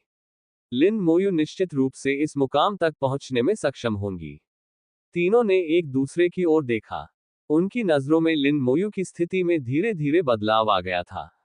प्राचीन थंडर टावर में लिन मोयू थंडर कोर के साथ गहन संवाद कर रही थी। जिस स्थान पर गरज का केंद्र स्थित था, वह स्थान अभी भी बिजली के सागर से घिरा हुआ था। जब लिन मोयू ने पहले प्राचीन थंडर टावर को नियंत्रित किया था, तब उसने कुछ अलग खोजा था जिसने उसकी रुचि जगाई थी। संपर्क सेवा की शर्तें। विनाशकारी जादूगर। सी 496। अध्याय 496। 496। अध्याय 496। नया आदिम रून कौशल। दानव सम्राट के महल के बाहर अगाध अग्नि इतनी गहरी थी कि वह लगभग काली सी लग रही थी। पांचों दानव राजा आग की लपटों में झुलस रहे थे। उनमें दर्द का कोई लक्षण नहीं दिखा, इसके बजाय आग की लपटों में उनकी आभा तेजी से ठीक हो रही थी। पल भर में ही उनके सारे घाव ठीक हो गए। न केवल वे ठीक हो गए, बल्कि पहले से भी ज्यादा मजबूत हो गए। डार्क डायमंड किंग, जो मूल रूप से 92वें स्तर पर था, 93वें स्तर से केवल आधा कदम दूर था। अब इसने एक और कदम आगे बढ़ा दिया था, और जल्द ही ये 93वें स्तर तक विकसित होकर एक मध्य स्तरीय दानव राजा बन जाएगा। आग की लपटें गायब हो गईं, और दानव सम्राट की आवाज धीरे धीरे गूंजी, इस बार तुमने अच्छा किया। अंधकार में दानव राजा ने अपना सिर नीचे झुकाया और दांत पीसते हुए कहा, लेकिन हम लिन मोयू को मारने में असफल रहे। दानव सम्राट ने कहा, वह शेंशिया प्राचीन शहर में घुस गया और प्राचीन वज्र मीनार पर कब्जा कर लिया। इसलिए स्वाभाविक है कि तुम उसे मार नहीं सके। अगली बार कोई और अवसर ढूंढो। प्रकाश से अग्नि आत्मा दानव राजा की कर्कश आवाज आई, महाराज, हम आपके आदेश को पूरा करने के लिए एक और अवसर खोजेंगे। जाना। उन पांचों ने दानव सम्राट के आदेश का उल्लंघन करने का साहस नहीं किया। हालांकि वे थोड़ी देर और आग में जलना चाहते थे, फिर भी वे चले गए। उनके जाने के बाद दानव सम्राट के महल से एक धीमी सी आवाज आई। अग्नि देवता की ज्वालाएं, वे उनके हाथों में कैसे पुनः प्रकट हुई। ऐसा प्रतीत होता है कि ब्लैक स्काई किंग के शहर में मौजूद जहर में भी विष देवता की आभा मौजूद है। क्या ऐसा हो सकता है कि वे मरे नहीं हो? यहां तक कि दानव सम्राट को भी इस मामले पर विचार करना पड़ा, और वह कुछ समय तक सही उत्तर खोजने में असमर्थ रहे। प्राचीन थंडर टावर शेंशिया प्राचीन शहर का केंद्र है, और थंडर कोर प्राचीन थंडर टावर का हृदय है। प्राचीन थंडर टावर में लिन मोयू ने थंडर कोर के माध्यम से कुछ चमत्कारी दृश्य देखे। थंडर कोर के सबसे गहरे हिस्से में शेंशिया प्राचीन शहर के निर्माण का एक रिकॉर्ड मौजूद था। इतिहास का यह अंश पहले कभी नहीं देखा गया था और मानव जाति के दर्ज इतिहास से पूरी तरह से अलग था। थंडर कोर के रिकॉर्ड के अनुसार शेंशिया प्राचीन शहर का स्थान मूल रूप से एक बंजर भूमि थी जहां कई राक्षस रहते थे। राक्षसों के बीचों बीच लिन मोयू ने एक बॉस को देखा। सिर्फ उसके आकार को देखकर ही वह जान गया था कि यह एक विश्व स्तरीय बॉस है, कम से कम लेवल 80 या उससे ऊपर का। एक दिन आकाश में एक शहर प्रकट हुआ। वह शहर बड़ा नहीं था, और वह आकाश से गिरकर बंजर भूमि पर जोरदार धमाके के साथ जा गिरा। बंजर भूमि पर मौजूद सभी राक्षस, जिनमें विश्व स्तरीय बॉस भी शामिल था, पल भर में मारे गए। शहर खंडहर में तब्दील हो चुका था, हर जगह नुकसान के निशान थे। लेकिन इससे इसकी शक्ति पर कोई असर नहीं पड़ा। विश्व स्तरीय बॉस को पल भर में मार गिराने की क्षमता ने इसकी ताकत का प्रदर्शन किया। जमीन पर उतरने के बाद शहर ने तेजी से अपनी जड़ें जमा ली और धरती से ऊर्जा अवशोषित करना शुरू कर दिया। इसने इस ऊर्जा का उपयोग स्वयं की मरम्मत के लिए किया। इस प्रक्रिया के दौरान शहर का आकार धीरे धीरे सिकुड़ता चला गया। फिर प्राचीन थंडर टावर धीरे धीरे शहर के केंद्र से ऊपर उठने लगा। हाल ही में प्रकट हुआ प्राचीन थंडर टावर भी क्षतिग्रस्त हो गया था, लगभग चकनाचूर हो गया था। बहुत समय बाद प्राचीन थंडर टावर और शहर दोनों की पूरी तरह से मरम्मत कर दी गई। तब तक शहर का आकार अपने मूल आकार के 10वें हिस्से तक सिकुड़ चुका था, और इस तरह वह आज के रूप में सामने आया। इस प्रक्रिया के दौरान भूमि में परिवर्तन आया। ये निचले अंतरिक्ष में एकमात्र शहर बन गया। असंख्य वर्षों तक स्वयं की मरम्मत करने के बाद प्राचीन शहर धीरे धीरे और अधिक पूर्ण होता गया, और उसने भारी मात्रा में ऊर्जा संचित कर ली। 1000 साल पहले शेंशिया साम्राज्य के पूर्वज यहां आए थे, और ये शहर शेंशिया प्राचीन शहर बन गया। दरअसल शेंशिया के पूर्वजों के आने से पहले अन्य लोग भी आ चुके थे, लेकिन उनमें से कोई भी प्रवेश नहीं कर सका। यह इतिहास का एक हिस्सा है जो अतीत में दफन हो चुका है। लिन मोयू को तो इस बात का और भी अधिक यकीन हो गया था कि मानव जाति के इतिहास में एक बड़ा बदलाव आया है। कई साल पहले कोई अभूतपूर्व घटना जरूर घटी होगी। इतना शक्तिशाली शहर इस तरह क्षतिग्रस्त हो सकता है। अब अपने अपूर्ण रूप में भी यह इतना शक्तिशाली है। यदि यह अपने पूर्ण रूप में पूरी तरह से कार्यशील होता, तो क्या ये दानव सम्राट का सीधे सामना कर पाता? लिन मोयू को काफी उम्मीदें थीं, लेकिन अपनी वर्तमान क्षमताओं के साथ वह ऐसा नहीं कर सकता था। इतिहास के इस अंश को देखने के बाद लिन मोयू ने प्राचीन थंडर टॉवर छोड़ दिया। जैसे ही वह बाहर आया, उसने फैंग शिंगजियान और अन्य 2 लोगों को देखा। वरिष्ठों को नमस्कार। लिन मोयू ने उच्च कोटि के विशेषज्ञों के प्रति सम्मानजनक रवैया बनाए रखा। ईश्वर तुल्य विशेषज्ञ सम्मान के पात्र हैं। अधिकांश महारथी विशेषज्ञ बर्फ और आग की लड़ाइयों से लड़ते हुए आगे बढ़े हैं। लिन मोयू विनम्र थी, और फैंग शिंगजियान भी लिन मोयू के प्रति समान रूप से शिष्ट थी। ईश्वरीय स्तर के विशेषज्ञों और दिव्य सेनापतियों का दर्जा समतुल्य होता है। विशेषकर जब उन्होंने लिन मोयू के कंधे पर 3 सितारा दिव्य जनरल का बैज देखा, तो उनकी आंखें सिकुड़ गईं। लिन मोयू ने ज्वाला दानव राजा को इसलिए मार डाला क्योंकि ज्वाला दानव राजा ने लापरवाही से उस तत्व में प्रवेश किया था, जिससे उसकी अधिकांश शक्ति दब गई थी। लेकिन अब लिन मोयू एक 3 सितारा दिव्य सेनापति था, जिसका अर्थ है कि उसने तब से 2 और ईश्वर स्तरीय विशेषज्ञों को मार डाला था। ये रोचक था। इससे ये भी पता चला कि लिन मोयू में वास्तव में ईश्वर स्तरीय विशेषज्ञों का डटकर सामना करने की क्षमता थी। सबसे डरावनी बात लिन मोयू का स्तर था। 53वें स्तर पर ही उसके पास इतनी शक्ति थी। तीसरे स्तर पर पहुंचने या यहां तक कि देव स्तर में प्रवेश करने पर उसकी शक्ति कितनी होगी। तीनों चौंक गए। उनके दिमाग में तरह तरह के विचार आने लगे। वे लिन मोयू के प्रति और भी अधिक विनम्र हो गए। उन्होंने लिन मोयू से कुछ देर तक बहुत ही दोस्ताना अंदाज में, बिना किसी अहंकार के बातचीत की, जब तक उनका समय समाप्त नहीं हो गया और उन्हें गहरे अंतरिक्ष में वापस लौटना पड़ा। उनके जाने के बाद फैंग यिमिंग ने आखिरकार राहत की सांस ली। लिन मोयू के विपरीत, वह 3 देव स्तरीय विशेषज्ञों के सामने खुलकर बात और हंस नहीं सकता था। ईश्वर तुल्य विशेषज्ञों की स्वाभाविक आभा ने उन्हें दमनकारी महसूस कराया। फैंग यिमिंग ने फुसफुसाते हुए कहा, जनरल लिन, भले ही इस बार राक्षस असफल हो गए हों, वे निश्चित रूप से फिर आएंगे। आपको सावधान रहना होगा। लिन मोयू ने सिर हिलाते हुए कहा, मैं कुछ और दिन यहीं रुकूंगी जब तक कि तारांकन आदिम रून तारांकन पूरी तरह से एकीकृत नहीं हो जाता, उसके बाद ही जाऊंगी। क्या आपको पता है कि आदिम गुप्त क्षेत्र कहाँ है? फैंग यिमिंग ने सिर हिलाते हुए कहा, मुझे पक्का नहीं पता। मैं किसी से पता लगवाऊंगा। धन्यवाद, कैप्टन फैंग। अगले कुछ दिनों तक लिन मोयू प्राचीन शहर में ही रहीं। यह एक जादुई शहर है, और इसका वर्तमान स्वरूप इसके वास्तविक स्वरूप से बहुत दूर है। यह इतिहास में दर्ज जानकारी के अनुसार शेनशिया साम्राज्य द्वारा निर्मित नहीं है। इसका इतिहास शेनशिया साम्राज्य से कहीं अधिक पुराना है।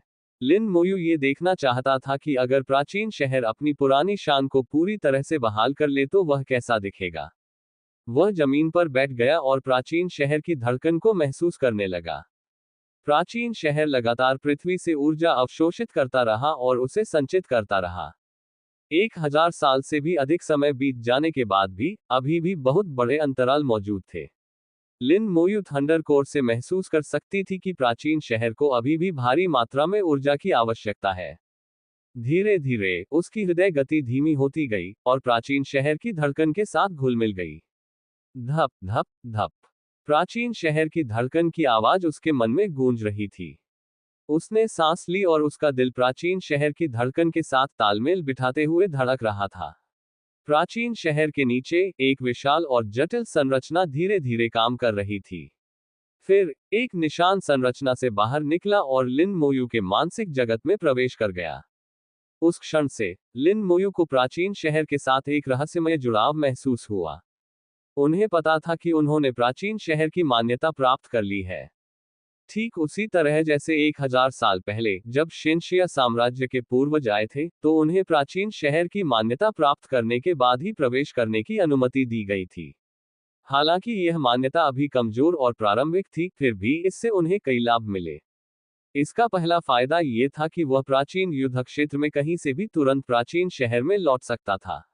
उसे किसी भी वस्तु की आवश्यकता नहीं थी, चाहे वह गहरे अंतरिक्ष में हो, ऊपरी अंतरिक्ष में हो या किसी गुप्त क्षेत्र में।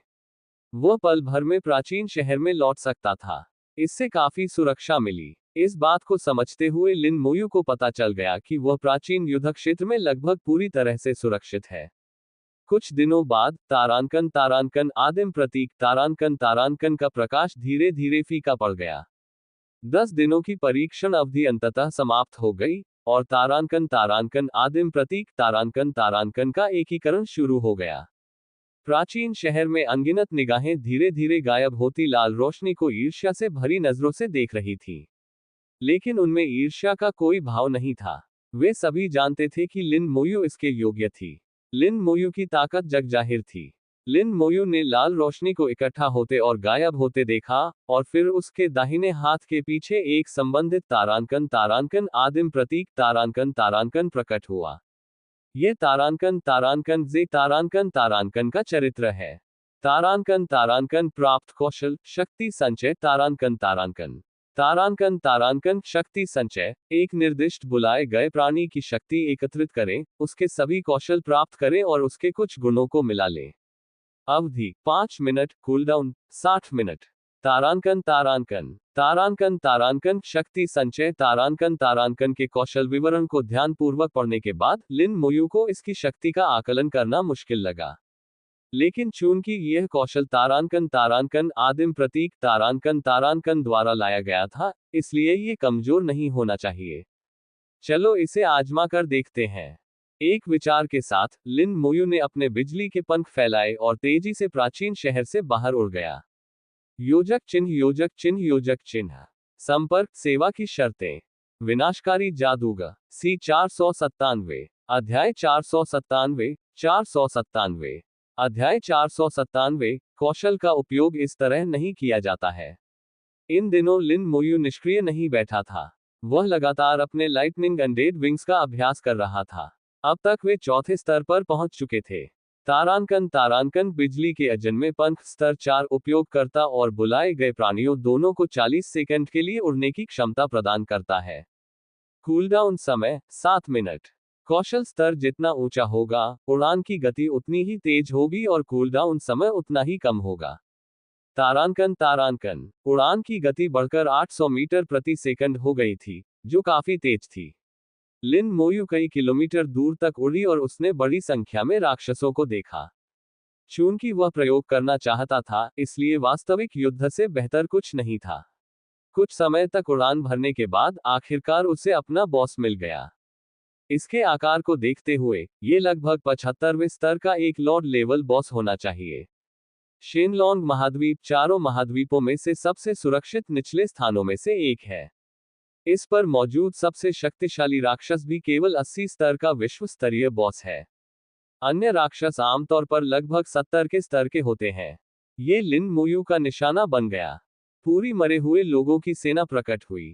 कुल मिलाकर 32,670 कंकाल, जिनमें बरसेरकर जादूगर और तीरंदाज शामिल हैं, जिनमें से प्रत्येक की संख्या 10,890 है, एक बहुत ही संतुलित सेना का निर्माण करते हैं।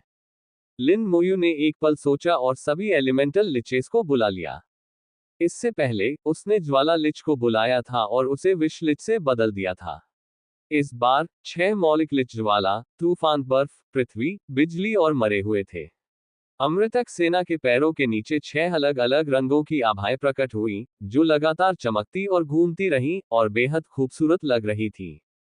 आह्वान स्थल में मौजूद अतिरिक्त कंकालों को छोड़कर लिन मोयू ने अपनी पूरी क्षमता से सभी कंकालों को बुला लिया था। उसके दाहिने हाथ के पिछले हिस्से पर बना तारांकन तारांकन जे तारांकन तारांकन अक्षर चमकने लगा। तारांकन कौशल शक्ति संचय। तारांकन तारांकन इस कौशल का पहली बार उपयोग करते हुए लिन मोयू थोड़ी अपरिचित महसूस कर रही थी, लेकिन वह जल्दी ही अनुकूलित हो गया। बुलाए गए प्रत्येक प्राणी का उसकी मानसिक दुनिया में अपना स्थान और संबंध था। लिन मोयू के दिमाग में यह एक विशाल मानसिक नेटवर्क की तरह था, जो सभी बुलाए गए प्राणियों को आपस में जोड़ता था। यह बात किसी भी सम्मानकर्ता के लिए सच है, उनका अपने द्वारा बुलाए गए प्राणियों के साथ एक मानसिक संबंध होता है। जैसे ही यह कौशल सक्रिय हुआ, लिन मोयू ने अपने मानसिक जगत में अनगिनत प्रकाश बिंदु देखे। मानसिक जगत जगमगा उठा। उनका संपूर्ण व्यक्तित्व प्रकाशमान था। बुलाए गए सभी प्राणियों से अपार मात्रा में शक्ति का संचार हुआ। ताकत बढ़ी, फुर्ती बढ़ी, मानसिक शक्ति बढ़ी और शारीरिक क्षमता में भी सुधार हुआ।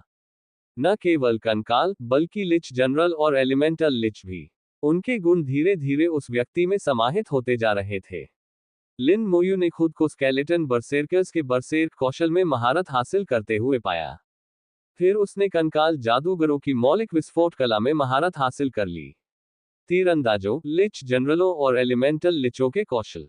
उन्होंने उन सभी कौशलों में महारत हासिल कर ली थी।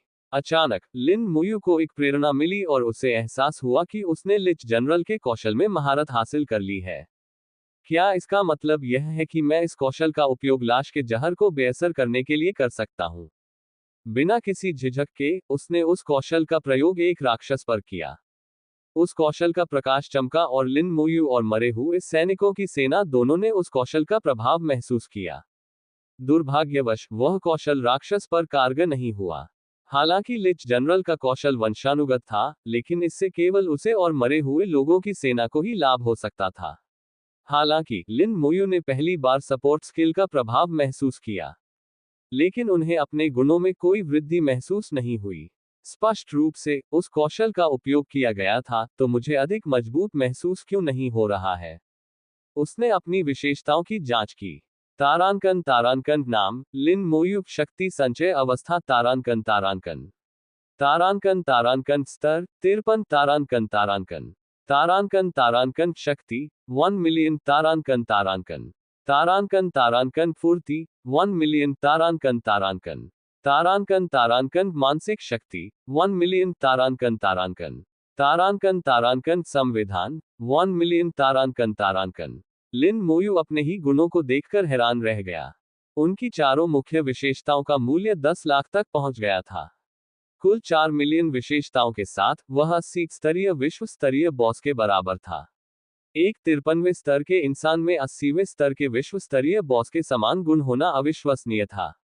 अगर मैं तारांकन मजबूत सैनिक तारांकन कौशल का उपयोग करता हूं, जो विशेषताओं को 200% तक बढ़ा सकता है, और अगर यह काम करता है, प्रत्येक विशेषता 3 मिलियन तक पहुंच जाएगी, कुल मिलाकर 12 मिलियन, जो एक ईश्वर स्तरीय विशेषज्ञ के बराबर है। ईश्वर स्तरीय विशेषज्ञों में एक सामान्य विशेषता होती है, उनकी कुल आधारभूत विशेषताएं 10 मिलियन से अधिक होती हैं। इसके बारे में सोचते ही लिन मुयू उत्साहित हो गई। बिना किसी झिझक के उसने तारांकन स्ट्रॉन्ग सोल्जर तारांकन स्किल को सक्रिय कर दिया। उस कौशल का प्रकाश कम हो गया और कंकालों की आभा में नाटकीय रूप से वृद्धि हुई। लेकिन लिन मुयू को अब भी कोई बदलाव महसूस नहीं हुआ। उसने अपने गुणों की दोबारा जांच की, और प्रत्येक गुण अभी भी 1 मिलियन ही था, उसमें कोई बदलाव नहीं हुआ था। लिन मुयू ने एक पल सोचा और उसे एक संभावना का एहसास हुआ। ऐसा लगता है कि प्रति विशेषता 1 मिलियन मेरी वर्तमान सीमा है। हो सकता है कि जैसे जैसे मेरा स्तर बढ़े, ये सीमा और भी बढ़ाई जा सके।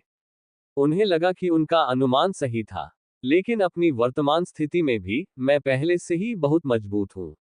कुल 4 मिलियन गुणों और विरासत में मिले कौशलों के साथ उसकी विस्फोट शक्ति आश्चर्यजनक थी। विशेष रूप से स्केलेटन बरसेर्कर्स का बरसेर्क कौशल, जो उसकी ताकत के गुण के 600% के बराबर क्षति पहुंचा सकता है।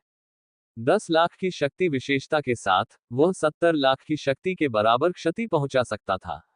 हालांकि तारांकन स्ट्रॉन्ग सोल्जर तारांकन कौशल से उसके गुणों में और वृद्धि नहीं हो सकती थी, फिर भी 500% क्षति वृद्धि का लाभ मिलता रहा।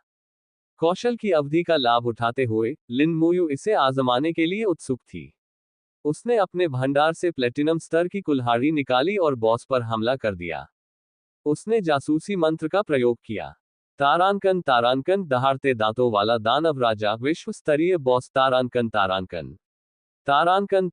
स्तर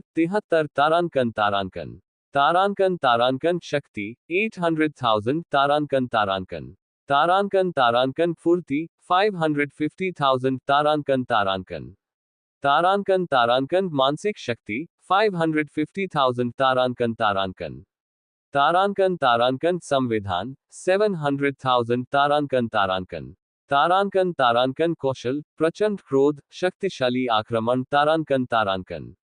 तारांकन विशेषताएं पवन तत्व से होने वाले नुकसान में 50% की कमी, बढ़ी हुई जीवन शक्ति, बढ़ा हुआ आक्रमण तारांकन सिंगल इम्यूनिटी और डबल एनहेंसमेंट के साथ ये सिर्फ एक औसत दर्जे का विश्व स्तरीय बॉस था। लिन मुयू को लगा कि इस बॉस को कुछ हद तक जरूरत से ज्यादा महत्व दिया गया है। क्योंकि दुनिया के अधिकांश विश्व स्तरीय बॉस के पास कुछ निष्क्रिय कौशल होते हैं। यहां तक कि कुछ शक्तिशाली लॉर्ड लेवल बॉस के पास भी मजबूत निष्क्रिय क्षमताएं होती हैं। ये बॉस थोड़ा कमजोर लग रहा था। हाँ, ये थोड़ा कमजोर है, लेकिन परीक्षण के लिए एकदम सही है। लिन मोयू मुस्कुराए और तेजी से नीचे की ओर दौड़ी। जासूसी मंत्र के कारण रोरिंग फैंग बीस्ट किंग ने लिन मोयू को देख लिया। लेवल 70 से ऊपर के बॉस भी उड़ सकते हैं। ये बिजली की तरह उछला, दहाड़ता हुआ उठा और इसके शरीर से अनगिनत कांटे निकल आए, जिससे यह एक शाही में बदल गया। तो इसमें निष्क्रिय गुण है, मैंने आपको कम आंका।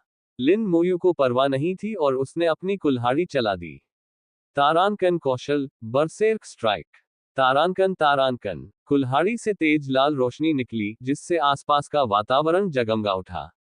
आमतौर पर इस कौशल का इस्तेमाल स्केलेटन बरसेर्कर्स करते थे, लेकिन अब उसकी बारी थी और यह कुछ अलग सा महसूस हो रहा था। लिन मोयू को लगभग सभी व्यवसायों की जानकारी थी और उसने विभिन्न युद्ध शैलियों में महारत हासिल कर ली थी। कुल्हाड़ी उन्मादी योद्धाओं के हथियारों में से एक थी, और लिन मोयू ने पहले भी इसका इस्तेमाल बहुत कुशलता से किया था। यह हमला स्केलेटन बरसेर्कर्स के हमले से भी अधिक शक्तिशाली था।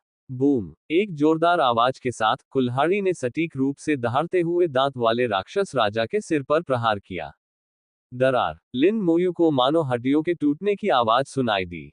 दहाड़ते दांतों वाले राक्षस राजा ने एक दयनीय चीख निकाली और उसके शरीर पर लगे कांटे तलवारों की तरह बाहर निकल आए। ये नुकीले कांटे बेहद तेज थे, लगभग बिजली की गति के बराबर, जिससे लिन मोयू को बचने का कोई मौका नहीं मिला। नुकीले कांटे कंकालनुमा कवच को भेदते हुए लिन मोयू को जा लगे। लेकिन ये किसी पत्थर की दीवार से टकराने जैसा था, लिन मोयू को कोई दर्द महसूस नहीं हुआ। ये जानकर उसकी मुस्कान और भी बढ़ गई कि उसकी 10 लाख की शक्ति के सामने बॉस की 800,000 की ताकत भी उसकी रक्षा पंक्ति को भेद नहीं सकती। डैमेज ट्रांसफर का इस्तेमाल किए बिना भी लिन मोयू ने हमले को रोक दिया। पहली बार लिन मोयू ने अपनी ताकत का एहसास किया। बूम! तारांकन कौशल, मौलिक विस्फोट। तारांकन दहाड़ते दांतों वाले राक्षस राजा ने एक और दयनीय चीख मारी और हवा में उड़ गया। हालांकि यह उड़ गया था, लेकिन इससे ज्यादा नुकसान नहीं हुआ। एलिमेंटल एक्सप्लोजन की शक्ति औसत थी, क्योंकि यह केवल 50 स्तर का कौशल था। उसकी मजबूत विशेषताओं के बावजूद कौशल की शक्ति कमजोर थी। इसका एकमात्र फायदा यह था कि यह तीरंदाज के सोल लॉक के साथ मिलकर कौशल को 100% समय पर सटीक बनाता था, जो स्केलेटन मेजिस की तुलना में थोड़ा अधिक शक्तिशाली था। लेकिन बात यहीं खत्म हो गई। लिन मोयू ने कई और कौशल आजमाए। मजबूत आधारभूत गुणों के साथ सोल फ्लेम जैसी क्षमताओं में वृद्धि हुई। लेकिन बोन स्पाइक्स और पॉइजन स्टार एक्सप्लोजन जैसी स्किल्स में कोई बदलाव नहीं हुआ। कुल मिलाकर तारांकन शक्ति संचय तारांकन कौशल ने उसकी विशेषताओं को काफी हद तक बढ़ाया, लेकिन उसकी समग्र युद्ध शक्ति में उल्लेखनीय वृद्धि नहीं की। बढ़ी हुई विशेषताओं के बावजूद उसकी युद्ध शक्ति केवल दर्जनों स्केलेटन बरसेर्कर्स के बराबर थी और केवल 5 मिनट तक ही चली। लिन मोयू को निराशा का अनुभव हुआ। क्या तारांकन आदिम रून तारांकन कौशल वास्तव में इतना कमजोर है? नहीं, ऐसा नहीं है। लिन मोयू को अचानक इस कौशल के वास्तविक उपयोग का एहसास हुआ और वह उत्साहित हो गई। योजक चिन्ह। संपर्क सेवा की शर्तें। विनाशकारी जादूगर। सी 498। अध्याय 498।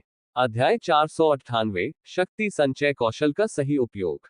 लिन मोयू को एक संभावना का एहसास हुआ। जैसे ही उसने अपनी कुल्हाड़ी घुमाई, उसका पूरा शरीर उत्तेजित हो गया और वह दहाड़ते हुए दांतों वाले राक्षस राजा के साथ भयंकर युद्ध में उलझ गया। अपनी असाधारण क्षमताओं के कारण उसने दहाड़ते हुए दांत वाले राक्षस राजा को तब तक पीटा जब तक कि उसके पास पलटवार करने का कोई मौका नहीं बचा। बेरसेक स्ट्राइक में केवल एक ही वार की शक्ति थी, जिसके बाद लिन मोयू ने सामान्य हमलों का सहारा लिया और लगातार अपनी कुल्हाड़ी घुमाता रहा। 3 मिनट बाद गर्जना करते दांतों वाला राक्षस राजा दयनीय अवस्था में था। लिन मोयू ने उसके पूरे शरीर को चीर फाड़ कर दिया था और उसकी जीवन शक्ति बहुत कम हो गई थी। अगर यह अत्यधिक शक्तिशाली जीवन शक्ति वाला बॉस न होता, तो यह अब तक अनगिनत बार मर चुका होता।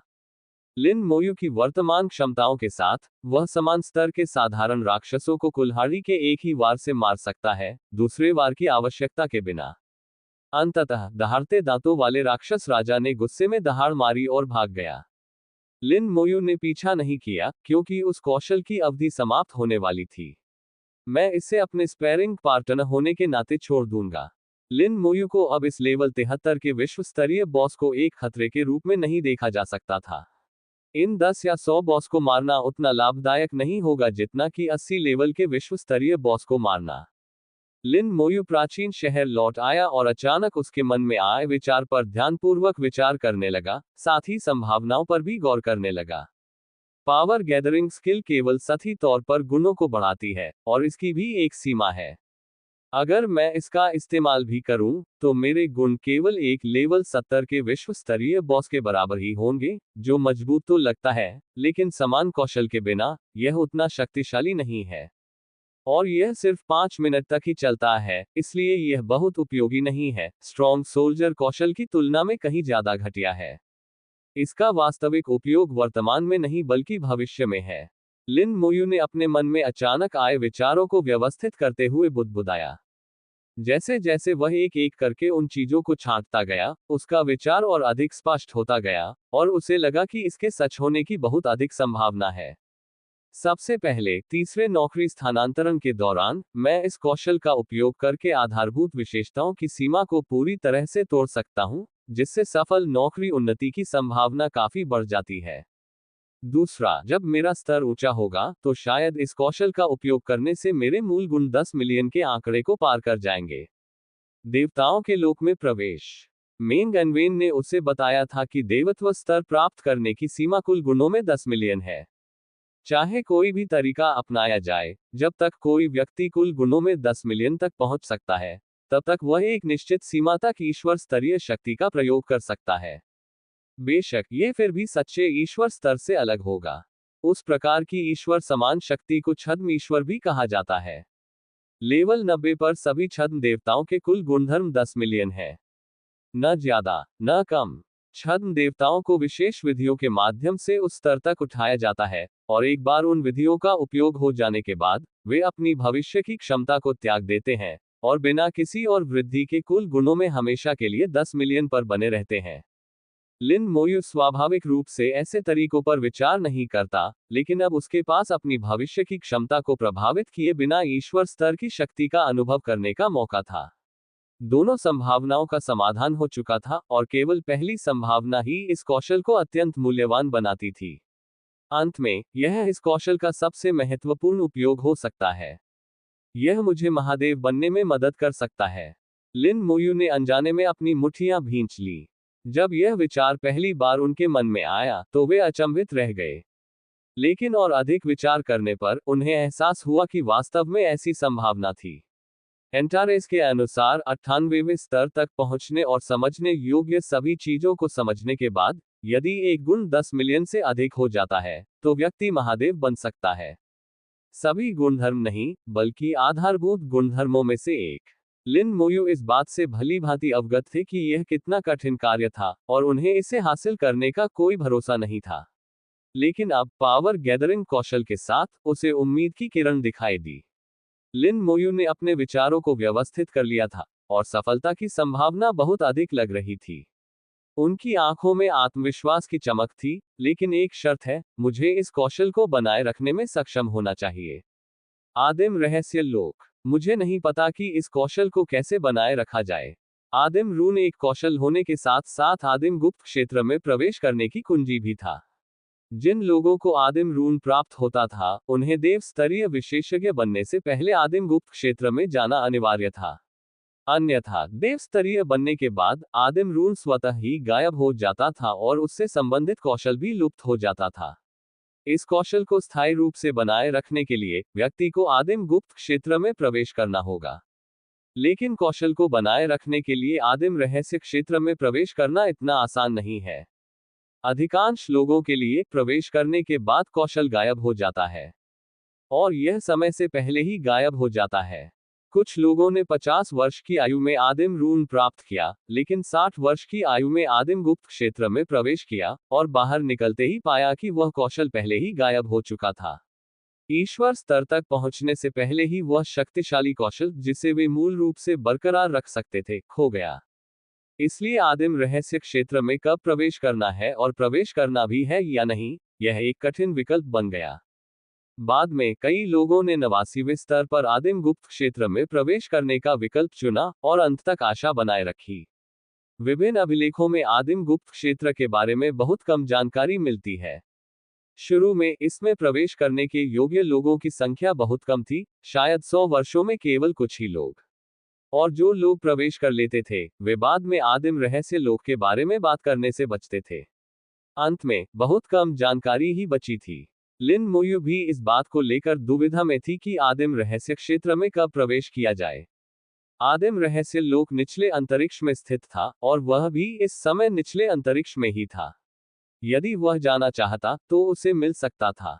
कुछ देर सोचने के बाद लिन मोयू ने एंटारेस का ड्रैगन पल निकाल लिया। उसने अपनी मानसिक शक्ति का प्रयोग करते हुए कहा, एंटारेस। उसने कई बार आवाज लगाई लेकिन कोई जवाब नहीं मिला। हालांकि लिन मोयू को पता था कि एंटारेस उसे निश्चित रूप से सुन सकता है। ड्रैगन पल और एंटारेस के बीच एक रहस्यमय संबंध था, जो उन्हें संवाद करने में सक्षम बनाता था। कई बार पुकारने के बाद अंत में एंटारेस की थोड़ी सुस्त आवाज ने जवाब दिया। उनकी आवाज में थोड़ी झुंझलाहट थी, तुम मेरी नींद खराब कर रहे हो, और मेरा मूड खराब है। लिन मोयू ने एंटारेस के मूड की परवाह न करते हुए सीधे पूछा, क्या आप आदिम रहस्य क्षेत्र के बारे में जानते हैं? एंटारेस एक पल के लिए चुप हो गया। बेशक मुझे पता है, इस दुनिया में ऐसा कुछ भी नहीं है जो मुझे पता न हो। लिन मोयू ने कहा, क्या आप मुझे आदिम रहस्य क्षेत्र के बारे में बता सकते हैं? नहीं, एंटारेस ने बहुत ही सीधे सादे तरीके से इनकार कर दिया। इस तरह के सीधे इनकार ने लिन मोयू के विचारों को बदल दिया। इन सब बातों को ध्यान में रखते हुए, मानव जाति में वर्षों से मौजूद आदिम गुप्त क्षेत्र के बारे में अत्यंत दुर्लभ अभिलेखों और उसमें प्रवेश करने वालों की प्रतिक्रियाओं को देखते हुए, उसने सोचा कि क्या एंटारेस इसके बारे में बोलने के लिए अनिच्छुक या असमर्थ था। लिन मोयू ने हल्की सी आह भरी, उसकी आवाज में थोड़ी बेबसी थी, लगता है तुम भी वैसे ही हो। किसके समान? एंटारेस को लिन मोयू की बात समझ नहीं आई। लिन मोयू ने कहा, इतिहास में अतीत के शक्तिशाली लोग आदिम रहस्य क्षेत्र के बारे में बोलने की हिम्मत नहीं करते थे। मुझे लगा था कि आपकी पहचान के साथ आपके लिए कोई वर्जना नहीं होगी, लेकिन ऐसा लगता है कि आप भी वैसे ही हैं, इसके बारे में बात करने को तैयार नहीं है। तुम ये क्या बकवास कर रहे हो? ऐसी कौन सी बात है जिसके बारे में बोलने की हिम्मत मैं नहीं करता? लिन मोयू के उसे नीचा दिखाने की हिम्मत देखकर एंटारेस क्रोधित हो गया। एंटारेस ने क्रोधपूर्वक कहा, आदिम गुप्त क्षेत्र तो बस उस व्यक्ति द्वारा स्थापित एक परीक्षण मात्र है, ऐसा कहा जा रहा है। इस बिंदु पर एंटारेस अचानक चुप हो गया। तुम छोटे बदमाश, तुम मुझे बोलने के लिए बहकाने की कोशिश कर रहे हो। लिन मोयू ने हल्की सी मुस्कान के साथ कहा, तुम बहुत ज्यादा सोच रही हो। यह ऐसी बात थी जिसे एंटारेस कभी स्वीकार नहीं करेगा। एंटारेस ने गुस्से से कहा, तुम छोटे बदमाश, अगर तुमने दोबारा मुझे बहलाने फुसलाने की कोशिश की तो मैं अपनी अजगर वाली सांस छोड़ूंगा और तुम्हें मार डालूंगा। लिन मोयू ने हल्की सी मुस्कान दी, क्योंकि उसने एंटारेस को थोड़ा सा खुलासा करने के लिए पहले ही छल कर दिया था। एंटारेस ने जिस उस आदमी का जिक्र किया था, वह कौन था? जो व्यक्ति एंटारेस द्वारा वह आदमी कहकर संबोधित किया जा सकता है, वह निश्चित रूप से कमजोर नहीं होगा। लिन मोयू ने कुछ देर सोचा और फिर हिम्मत जुटाकर दोबारा पूछा, मुझे एक और आदिम प्रतीक प्राप्त हुआ है। क्या आप सुझाव देते हैं कि मैं अभी प्रवेश करूं या बाद में? क्या तुम्हें एक और आदिम प्रतीक मिल गया? एंटारेस थोड़ा आश्चर्यचकित लग रहा था, क्योंकि इस दुनिया में ऐसी बहुत कम चीजें थी जो उसे आश्चर्यचकित कर सकती थी। हालांकि एंटारेस जल्दी ही शांत हो गया। ऐसे काफी लोग हैं जिन्होंने 2 आदिम रून्स प्राप्त कर लिए हैं, लेकिन इसके साथ ही कौशल को बनाए रखने की कठिनाई भी बढ़ गई है। लिन मोयू को इससे कुछ जानकारी मिली, तो क्या मुझे अभी जाना चाहिए या बाद में? बेशक बाद में, अभी नहीं, एंटारेस ने लापरवाही से कहा। लिन मोयू ने तुरंत पूछा, तो फिर जाने का सबसे अच्छा समय कब है? एंटारेस हंसते हुए बोला, कब जाना है? अगली बार जब हम सौदा करेंगे तब मैं तुम्हें बता दूंगा। इसके साथ ही ड्रैगन पर्ल की रोशनी तुरंत मंद पड़ गई। अंतारेस ने संचार बंद कर दिया था, जो स्पष्ट रूप से लिन मोयू को वहां से चले जाने का संकेत था। अगर उसे जवाब चाहिए था तो उसे पहले मौजूदा सौदा पूरा करना होगा। अभी हुई बातचीत से लिन मोयू ने दो महत्वपूर्ण बातें समझ ली थीं। एक बात यह थी कि आदिम गुप्त क्षेत्र में कुछ परीक्षण थे जो किसी ने आयोजित किए थे, और उसने अनुमान लगाया कि उन कौशलों को बनाए रखने के लिए उसे उन परीक्षणों को पास करना होगा। दूसरा, दो आदिम रून्स प्राप्त करने के बाद आदिम गुप्त क्षेत्र में परीक्षाएं और अधिक कठिन हो जाएंगी, और कठिनाई में वृद्धि मामूली नहीं होगी। दूसरे बिंदु से वो ये निष्कर्ष निकाल सकता था कि यदि उसे तीसरा आदिम रून प्राप्त हो जाता है तो आदिम गुप्त क्षेत्र में परीक्षणों की कठिनाई और भी बढ़ जाएगी। लेकिन लिन मोयू ने कभी भी तीसरा आदिम प्रतीक प्राप्त करने के बारे में नहीं सोचा था, और इतिहास में किसी ने भी ऐसा नहीं किया था। योजक चिन्ह, योजक चिन्ह, योजक चिन्ह। संपर्क सेवा की शर्तें। विनाशकारी जादूगर। सी 499। अध्याय 499। 499। अध्याय 499। दिव्य स्तर का गठन। लापरवाह। दूसरी बार पवन और गरज सागर पार करते हुए लिन मोयू ने पाया कि बिजली कमजोर और क्षीण हो गई थी। उसने अनुमान लगाया कि इसका संबंध गरज के देवता के पतन से हो सकता है। जैसे जैसे बिजली चमकना कम होता गया, हवा की गति काफी बढ़ गई। महज कुछ ही दिनों में विंड एंड थंडर सी पर हवा का दबदबा हो गया था। न केवल पवन और गरज सागर बल्कि पवन और गरज महाद्वीप में भी हवा की गति में उल्लेखनीय वृद्धि देखी गई थी। ड्रैगन कबीले के पूर्व अड्डे पर एक रहस्यमय क्षेत्र हवा में चमक रहा था। इसके बाहर का इलाका घातक जहर से भरा हुआ था। मूल रूप से ये जहर 10 किलोमीटर के दायरे में फैलता था, लेकिन अग्नि आत्मा दानव राजा द्वारा जलाए जाने के बाद जहर का दायरा घटकर 3 किलोमीटर रह गया, जो कि काफी कम है। ये जहर विष देवता के सार रक्त से आया था, जो अग्नि आत्मा दानव राजा से कहीं अधिक शक्तिशाली मध्य स्तर का देवता था। हालांकि निरंतर स्रोत के बिना सार रक्त की एक बूंद में कोई स्थायी शक्ति नहीं होती। यही कारण है कि इसे अग्नि आत्मा दानव राजा द्वारा जला दिया गया था। यदि विष देवता यहाँ होते तो विष की एक बूंद से ही अग्नि आत्मा दानव राजा की मौके पर ही मृत्यु हो जाती। 10 दिन बीत जाने के बाद भी जहर का असर कम होने के कोई संकेत नहीं दिखे, और किसी को नहीं पता था कि यह कब तक रहेगा। यहाँ तक कि इसे फैलाने वाली लिन मोयू भी अनिश्चित थी। इसी वजह से लिन मोयू ने प्राचीन शहर में हुए युद्ध में विषलिच का इस्तेमाल नहीं किया। अन्यथा बचा हुआ जहर प्राचीन शहर और उसके अंदर मौजूद मानव पेशेवरों को प्रभावित कर देता। अगर उसने इसका इस्तेमाल किया होता तो उसके कंधे पर लगे सार्जेंट बेच को एक और स्टार मिल जाता, जिससे वह 4 सितारा डिवाइन जनरल बन जाता, जो कि कोई सपना नहीं था। ईश्वर हत्यारे वज्र द्वारा मारे गए हिमज्वाला दानव राजा ने लिन मोयू को कोई अनुभव या सामान्य सितारे नहीं दिए। लिन मोयू को कोई आपत्ति नहीं थी। दानव राजा को मारना, चाहे किसी भी तरीके से हो, एक अच्छा काम था। लिन मोयू गुप्त क्षेत्र में लौट आए और सीधे जहर में जा घुसी। गुप्त क्षेत्र के अंदर भी जहर उतना ही व्यापक था। प्रवेश द्वार के आसपास केंद्रित ये जहर 5 किलोमीटर के दायरे में फैला हुआ था। लिन मोयू ने गुप्त क्षेत्र में प्रवेश किया और विष के केंद्र में प्रकट हुई। 100% विष तत्व प्रतिरक्षा के साथ वह बिना किसी चिंता के विष में स्वतंत्र रूप से घूम सकता था। वहां शवों के निशान हैं। लिन मोयू ने जमीन पर जंग लगने के निशान देखे, जिससे पता चलता है कि ड्रैगन कबीले के सदस्यों को जहर देकर मार डाला गया था, और फिर जहर से उनका शरीर पूरी तरह से गल गया था, जिससे जमीन पर जलने के निशान रह गए थे। ऐसे कई निशान थे जो एक रेखा बना रहे थे। ये स्पष्ट था कि ड्रैगन कबीले ने गुप्त क्षेत्र के प्रवेश द्वार पर एक सेना तैनात कर रखी थी। ये सेना कठपुतली योद्धा होनी चाहिए। वे मौत से नहीं डरते और भागे भी नहीं। इतने लंबे समय के बाद गुप्त क्षेत्र के अंदर मौजूद ड्रैगन कबीले के सदस्य संभवतः भाग निकले होंगे। ड्रैगन कबीले के भाग निकलने की संभावना बहुत अधिक थी, लेकिन लिन मोयू सतर्क रही। अप्रत्याशित परिस्थितियों में फंस जाने की कहानियां आम हैं, और लिन मोयू ने इतिहास से सबक सीखा। विष क्षेत्र से निकलते हुए लिन मोयू ने मरे हुए लोगों की सेना को बुलाया। लाइटनिंग अनडेड विंग्स की मदद से अनडेड सेना की 2 इकाइयां सभी दिशाओं में उड़ गईं। जैसे जैसे मरे हुए लोगों की सेना खोजबीन करती रही, लिन मोयू के दिमाग में धीरे धीरे उस क्षेत्र की सामान्य रूपरेखा बनने लगी।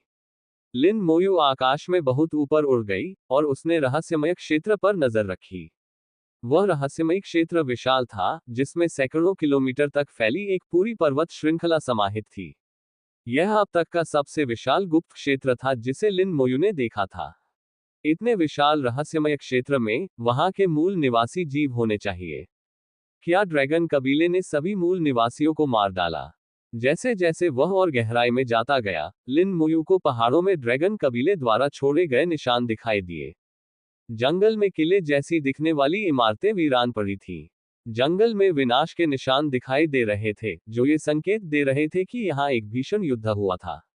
इकट्ठी की गई जानकारी के आधार पर ऐसा प्रतीत होता है कि ड्रैगन कबीले ने गुप्त क्षेत्र के मूल निवासियों के साथ एक भीषण युद्ध लड़ा और उसमें जीत हासिल की। फिर ड्रैगन कबीले ने गुप्त क्षेत्र के बाहर एक हवाई किला बनाया, जिसकी रक्षा के लिए एक सेना तैनात की गई थी, जिसका उद्देश्य गुप्त क्षेत्र को पूरी तरह से अपने नियंत्रण में रखना था। लिन मोयू को लगा कि उसका अनुमान सही था। गुप्त क्षेत्र में अवश्य ही कोई बड़ा रहस्य छिपा होगा। अन्यथा गुप्त क्षेत्र के लाभ प्राप्त करने के बाद ड्रैगन वंश इसे पूरी तरह से सील करने के बजाय बहुत पहले ही वहां से निकल गया होता। आगे बढ़ते हुए कई 100 किलोमीटर के बाद पहाड़ अलग अलग दिशाओं में बंटने लगे और एक घाटी का निर्माण करने लगे। पवन और गरज महाद्वीप का भूभाग घाटियों और तालाबों से भरा हुआ है, और रहस्यमय क्षेत्र भी इसका अपवाद नहीं है।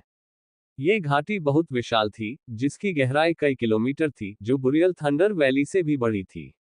अगर ये पहाड़ों के बीचों बीच न होता तो इसे घाटी कहने के बजाय मैदान कहना ज्यादा उचित होता। घाटी में लगभग 100 मीटर व्यास का एक तालाब था, जो विभिन्न इमारतों से घिरा हुआ था।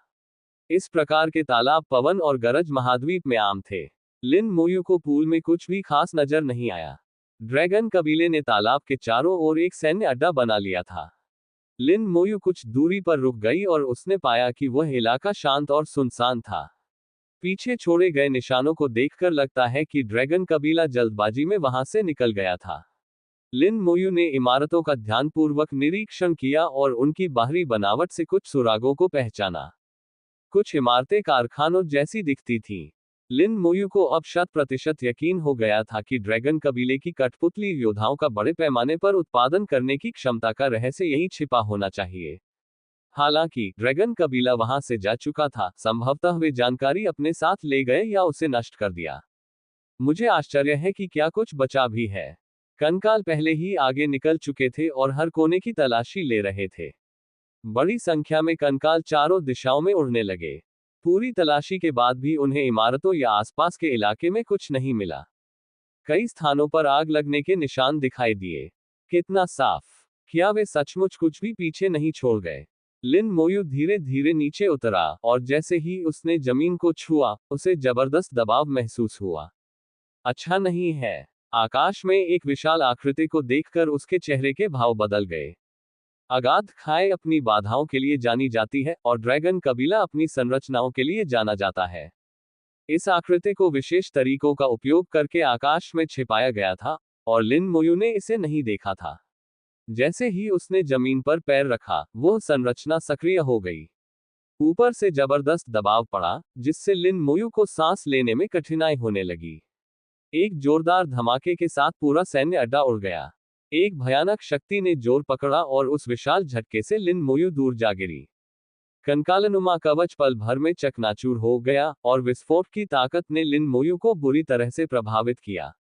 लिच जनरलों ने तुरंत ही तेजी से उपचार शुरू कर दिया। लेकिन वह शक्ति बहुत प्रबल थी, शारीरिक और मौलिक हमलों का मिश्रण थी, जो एक देवता के स्तर तक पहुंच गई थी। यह एक दिव्य स्तर की संरचना थी, जिसकी आक्रमण शक्ति किसी छद्म देवता के बराबर थी। लिन मोयू को महसूस हो रहा था कि उसकी मरे हुए सैनिकों की सेना को अकल्पनीय क्षति हो रही है, और लिच जनरल उनकी मरम्मत करने में असमर्थ थे। विस्फोट जारी रहे, और झटके लहरों की तरह उसे प्रभावित कर रहे थे। इस रफ्तार से तो मरे हुओं की सेना टिक नहीं पाएगी। मैं लापरवाह था। उसने मरे हुओं की सेना की केवल 3 टुकड़ियां ही छोड़ी थीं, और बाहर केवल 3 लिच जनरल थे। उनकी उपचार क्षमता पर्याप्त नहीं थी। अगर उसने पूरी मरे हुए सैनिकों की सेना को छोड़ दिया होता और उन्हें संरचना के बाहर रखा होता, तो कोई समस्या नहीं होती। लेकिन अब उस संरचना के विस्फोट के केंद्र में अगर वह मरे हुए लोगों की सेना को छोड़ देता है, तो कंकाल भी नुकसान साझा करेंगे और भी तेजी से मर जाएंगे। लगातार हो रहे विस्फोटों के बीच लिन मोयू हवा में जलती मोमबत्ती की तरह इधर उधर उड़ रही थी। वह संरचना बार बार जमीन से टकराए और अपने अंदर मौजूद हर चीज को नष्ट कर दिया। लिन मोयू ने दांत पीसते हुए चिल्लाया, उसके दाहिने हाथ के पीछे बना चिन्ह चमकने लगा। तारांकन कौशल, शक्ति संचय। तारांकन तारांकन। उसकी मानसिक शक्ति पूरी मरे हुए सैनिकों की सेना से जुड़ गई और लिन मोयू के गुण चरम सीमा तक पहुंच गए। उनके संविधान में 90,000 से बढ़कर 1 मिलियन की वृद्धि हुई, जो 10 गुना से अधिक की वृद्धि है, जिससे उनकी रक्षा को जबरदस्त मजबूती मिली। नुकसान तुरंत कम हो गया, जिससे लिच जनरलों को सांस लेने का समय मिल गया। लिन मोयू ने अंततः अपनी स्थिति स्थिर की और ऊपर देखा तो उसे संरचना के केंद्र में सैकड़ों जादुई क्रिस्टल दिखाई दिए। ये जादुई क्रिस्टल निरंतर संरचना को ऊर्जा प्रदान कर रहे थे। जब तक वह इन जादुई क्रिस्टलों को नष्ट करता रहेगा, तब तक वह इस संरचना को तोड़ सकता था। लिन मोयू ने अपनी कुल्हाड़ी को मजबूती से पकड़ा और भारी दबाव के बावजूद आगे की ओर बढ़ गया। न केवल उनका स्वास्थ्य बल्कि उनकी ताकत और फुर्ती भी बढ़कर 10 लाख हो गई थी। उसकी गति पहले से कहीं अधिक थी। अचानक एक जोरदार दहाड़ सुनाई दी और तालाब से एक परछाई निकली, जो हवा के झोंके के साथ लिन मोयू की ओर तेजी से बढ़ी। एक राक्षस। लिन मोयू ने तुरंत प्रतिक्रिया दी, अपनी कुल्हाड़ी को क्षैतिज रूप से घुमाते हुए परछाई पर सटीक प्रहार किया, जिससे धातु की तेज आवाज हुई। परछाई कांप उठी लेकिन दूर नहीं गिरी, बल्कि उसने अपना खून से सना मुंह खोलकर काटना शुरू कर दिया। लिन मोयू ने वार को चकमा दिया और कई और वार करके पलटवार किया, लेकिन वह उसे पीछे धकेलने में सफल नहीं हो सकी। कुल्हाड़ी का वार बहुत जोरदार था, जिससे पता चलता है कि विरोधी बहुत ताकतवर था। उसके बाएं हाथ में आत्मा की लौ झिलमिला रही थी। एक चिंगारी गिरी और परछाई ने दर्द भरी चीख निकाली, कांपते हुए गिर पड़ी। इसे दर्द महसूस होता है। यह कोई कठपुतली नहीं है। लिन मोयू समझ गई और एक लाल बत्ती चमकी, वृद्धावस्था का अभिशाप उतर आया। परछाई की गति धीमी हो गई। लिन मोयू ने मौका पाकर खुद को मुक्त किया और पूरी गति से विपक्षी टीम की ओर दौड़ पड़ी।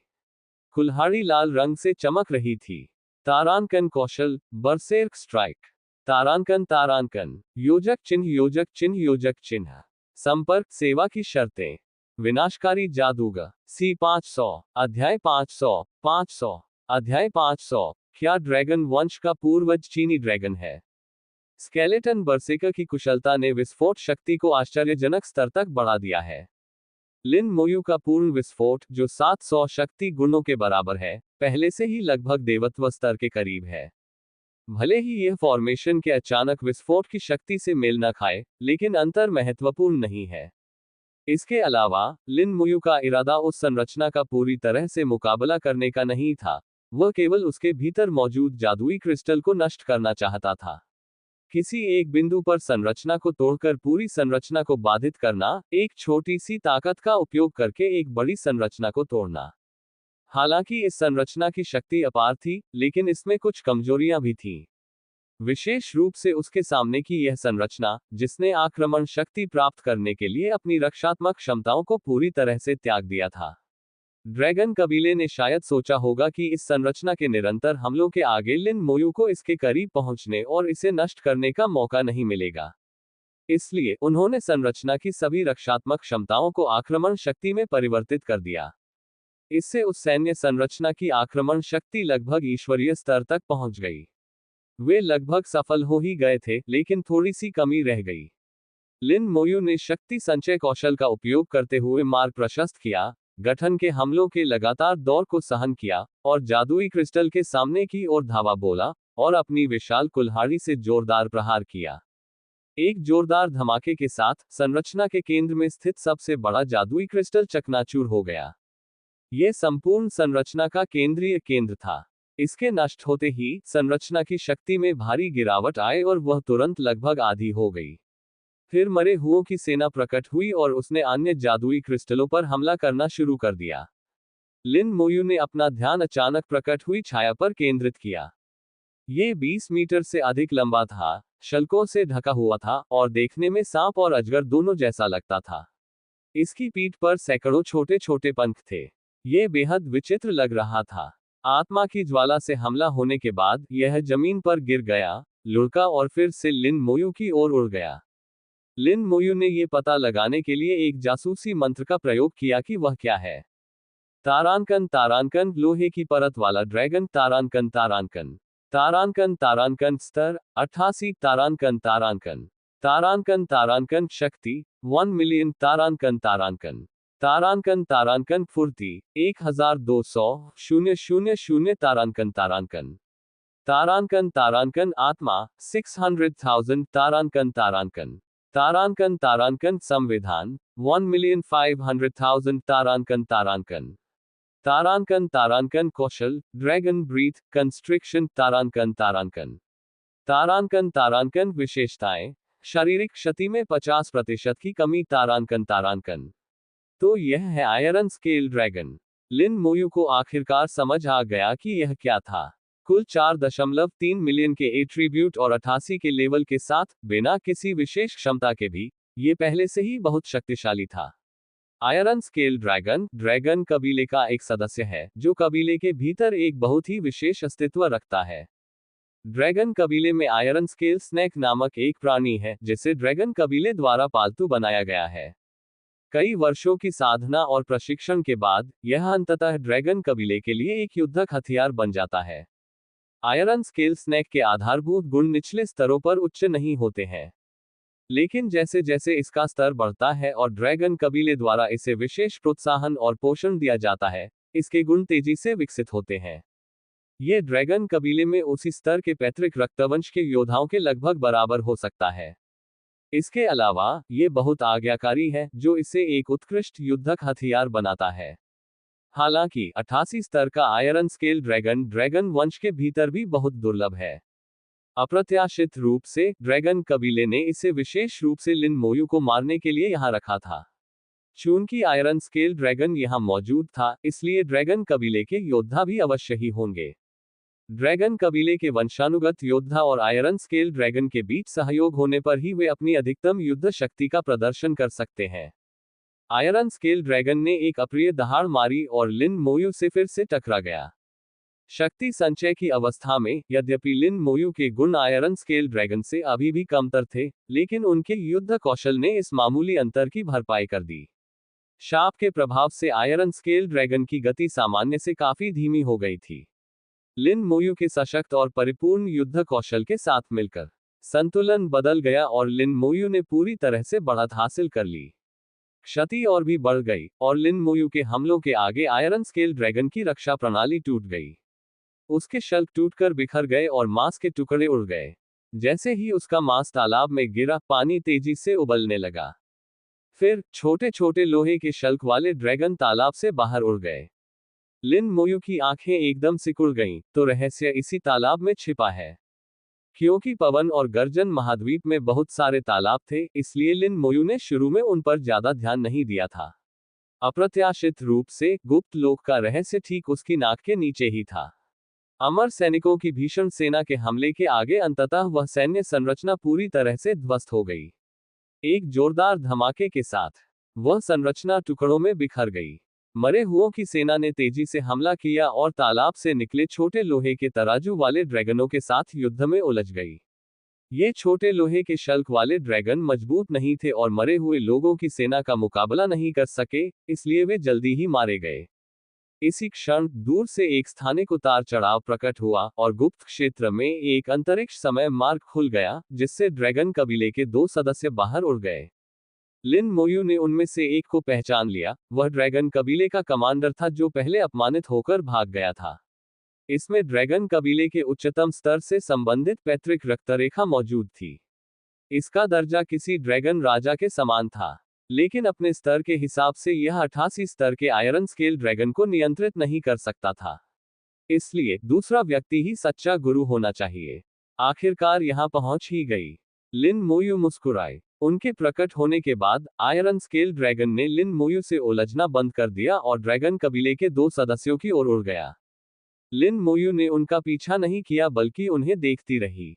आयरन स्केल ड्रैगन एक अन्य ड्रैगन कबीले के योद्धा के पास उड़कर गया। हल्की फुफकार निकालते हुए वह बहुत दयनीय प्रतीत हो रहा था। वह आवाज ऐसी थी जैसे कोई बच्चा बाहर धमकाए जाने के बाद अपने माता पिता के सामने रो रहा हो। ड्रैगन कबीले के योद्धा ने लोहे की पपड़ी वाले ड्रैगन को धीरे से सहलाया और उसे दिलासा दिया। यह आयरन स्केल ड्रैगन का सच्चा स्वामी था। ड्रैगन कबीले के नियमों के अनुसार 88 स्तर के आयरन स्केल ड्रैगन के स्वामी का स्तर भी कम से कम 88 होना चाहिए और उसके पास पैतृक रक्तरेखा होनी चाहिए। 88वें स्तर की वंशानुगत योद्धा लिन मोयू को इसे गंभीरता से लेना ही था।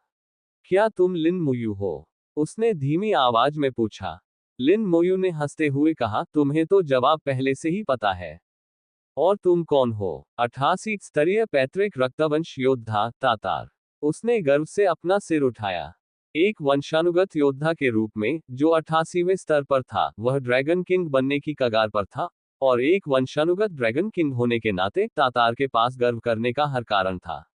एक बार ड्रैगन किंग बन जाने के बाद, ये ड्रैगन वंश के सबसे उच्च पदस्थ सदस्यों में से एक होगा, जो ड्रैगन सम्राट के बाद दूसरे स्थान पर होगा। लिन मोयू मुस्कुराए, बुरा नहीं है।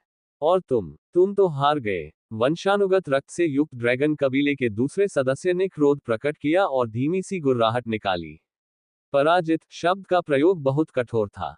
इसका स्वाभिमान असफलता को बर्दाश्त नहीं कर सका। तातार ने कहा, हमारे पूर्वजों का गौरव कहाँ है? एक बार असफल होना कोई बड़ी बात नहीं है, बस उसे फिर से मार डालो। उसने सिर हिलाया, उसकी आंखों में हत्या का इरादा भरा हुआ था। उसने लिन मोयू की ओर देखते हुए कहा, 85वें स्तर का पैतृक रक्तवंश योद्धा ताशिर। तातार ताशिर, ऐसा लगता है कि आप परिवार के सदस्य हैं, लिन मोयू ने शांत भाव से कहा। तातार ने उत्तर दिया, हाँ, हम भाई हैं। मुझे उम्मीद नहीं थी कि तुम्हारे जैसा प्रतिभाशाली व्यक्ति मनुष्यों के बीच प्रकट होगा, लेकिन प्रतिभाशाली लोगों का वध करना मुझे सबसे ज्यादा पसंद है। हमने जो रणनीति बनाई थी, उससे तुम नहीं मारे गए, इससे तुम्हारी ताकत साबित होती है। तुम मेरे प्रयास के योग्य हो। मैं तुम्हारा सिर काटकर उसे आभूषण बनाकर अपनी छाती पर लटकाऊंगा और अपनी शक्ति का प्रदर्शन करूंगा। उसने अपनी लंबी जीभ से अपने होंठ चाटे, जिससे खून की तीव्र गंध आ रही थी। लिन मोयू को यह नहीं पता था कि उसे यह आत्मविश्वास कहां से मिला, किस देवता ने उसे यह आश्वासन दिया कि वह उसे मार सकता है। दूसरी ओर, लिन मोयू को पूरा यकीन नहीं था कि वह उसे मार पाएगा। आखिर, अगर वह जीत नहीं सका, तो ड्रैगन कबीला भागने में माहिर था। ताशिर ने धीमी आवाज में कहा, भाई, यह आदमी बहुत ताकतवर है। सावधान रहना। तातार हंसते हुए बोला, चाहे वह कितना भी ताकतवर क्यों न हो, वह सिर्फ एक इंसान है, उसका स्तर केवल 53 है।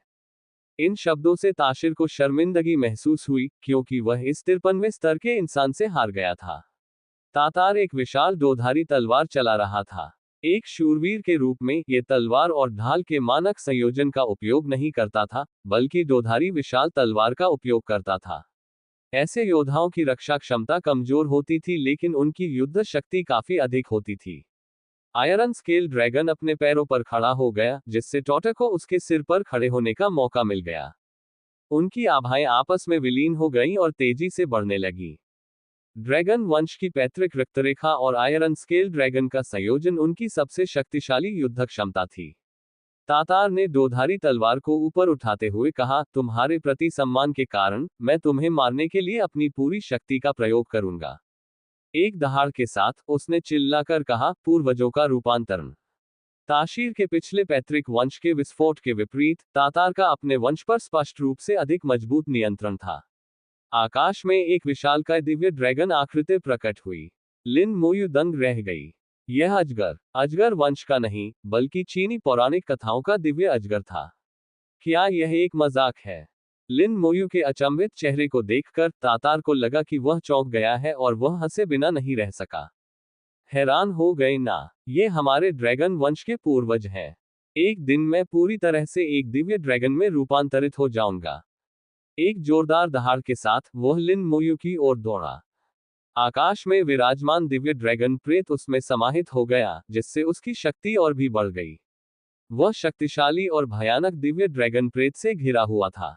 लिन मोयू थोड़ी हैरान तो थी, लेकिन इस दुनिया के बारे में और भी ज्यादा उत्सुक थी। उसके मन में कई सवाल थे, लेकिन फिलहाल वह पहले लड़ाई लड़ेगा।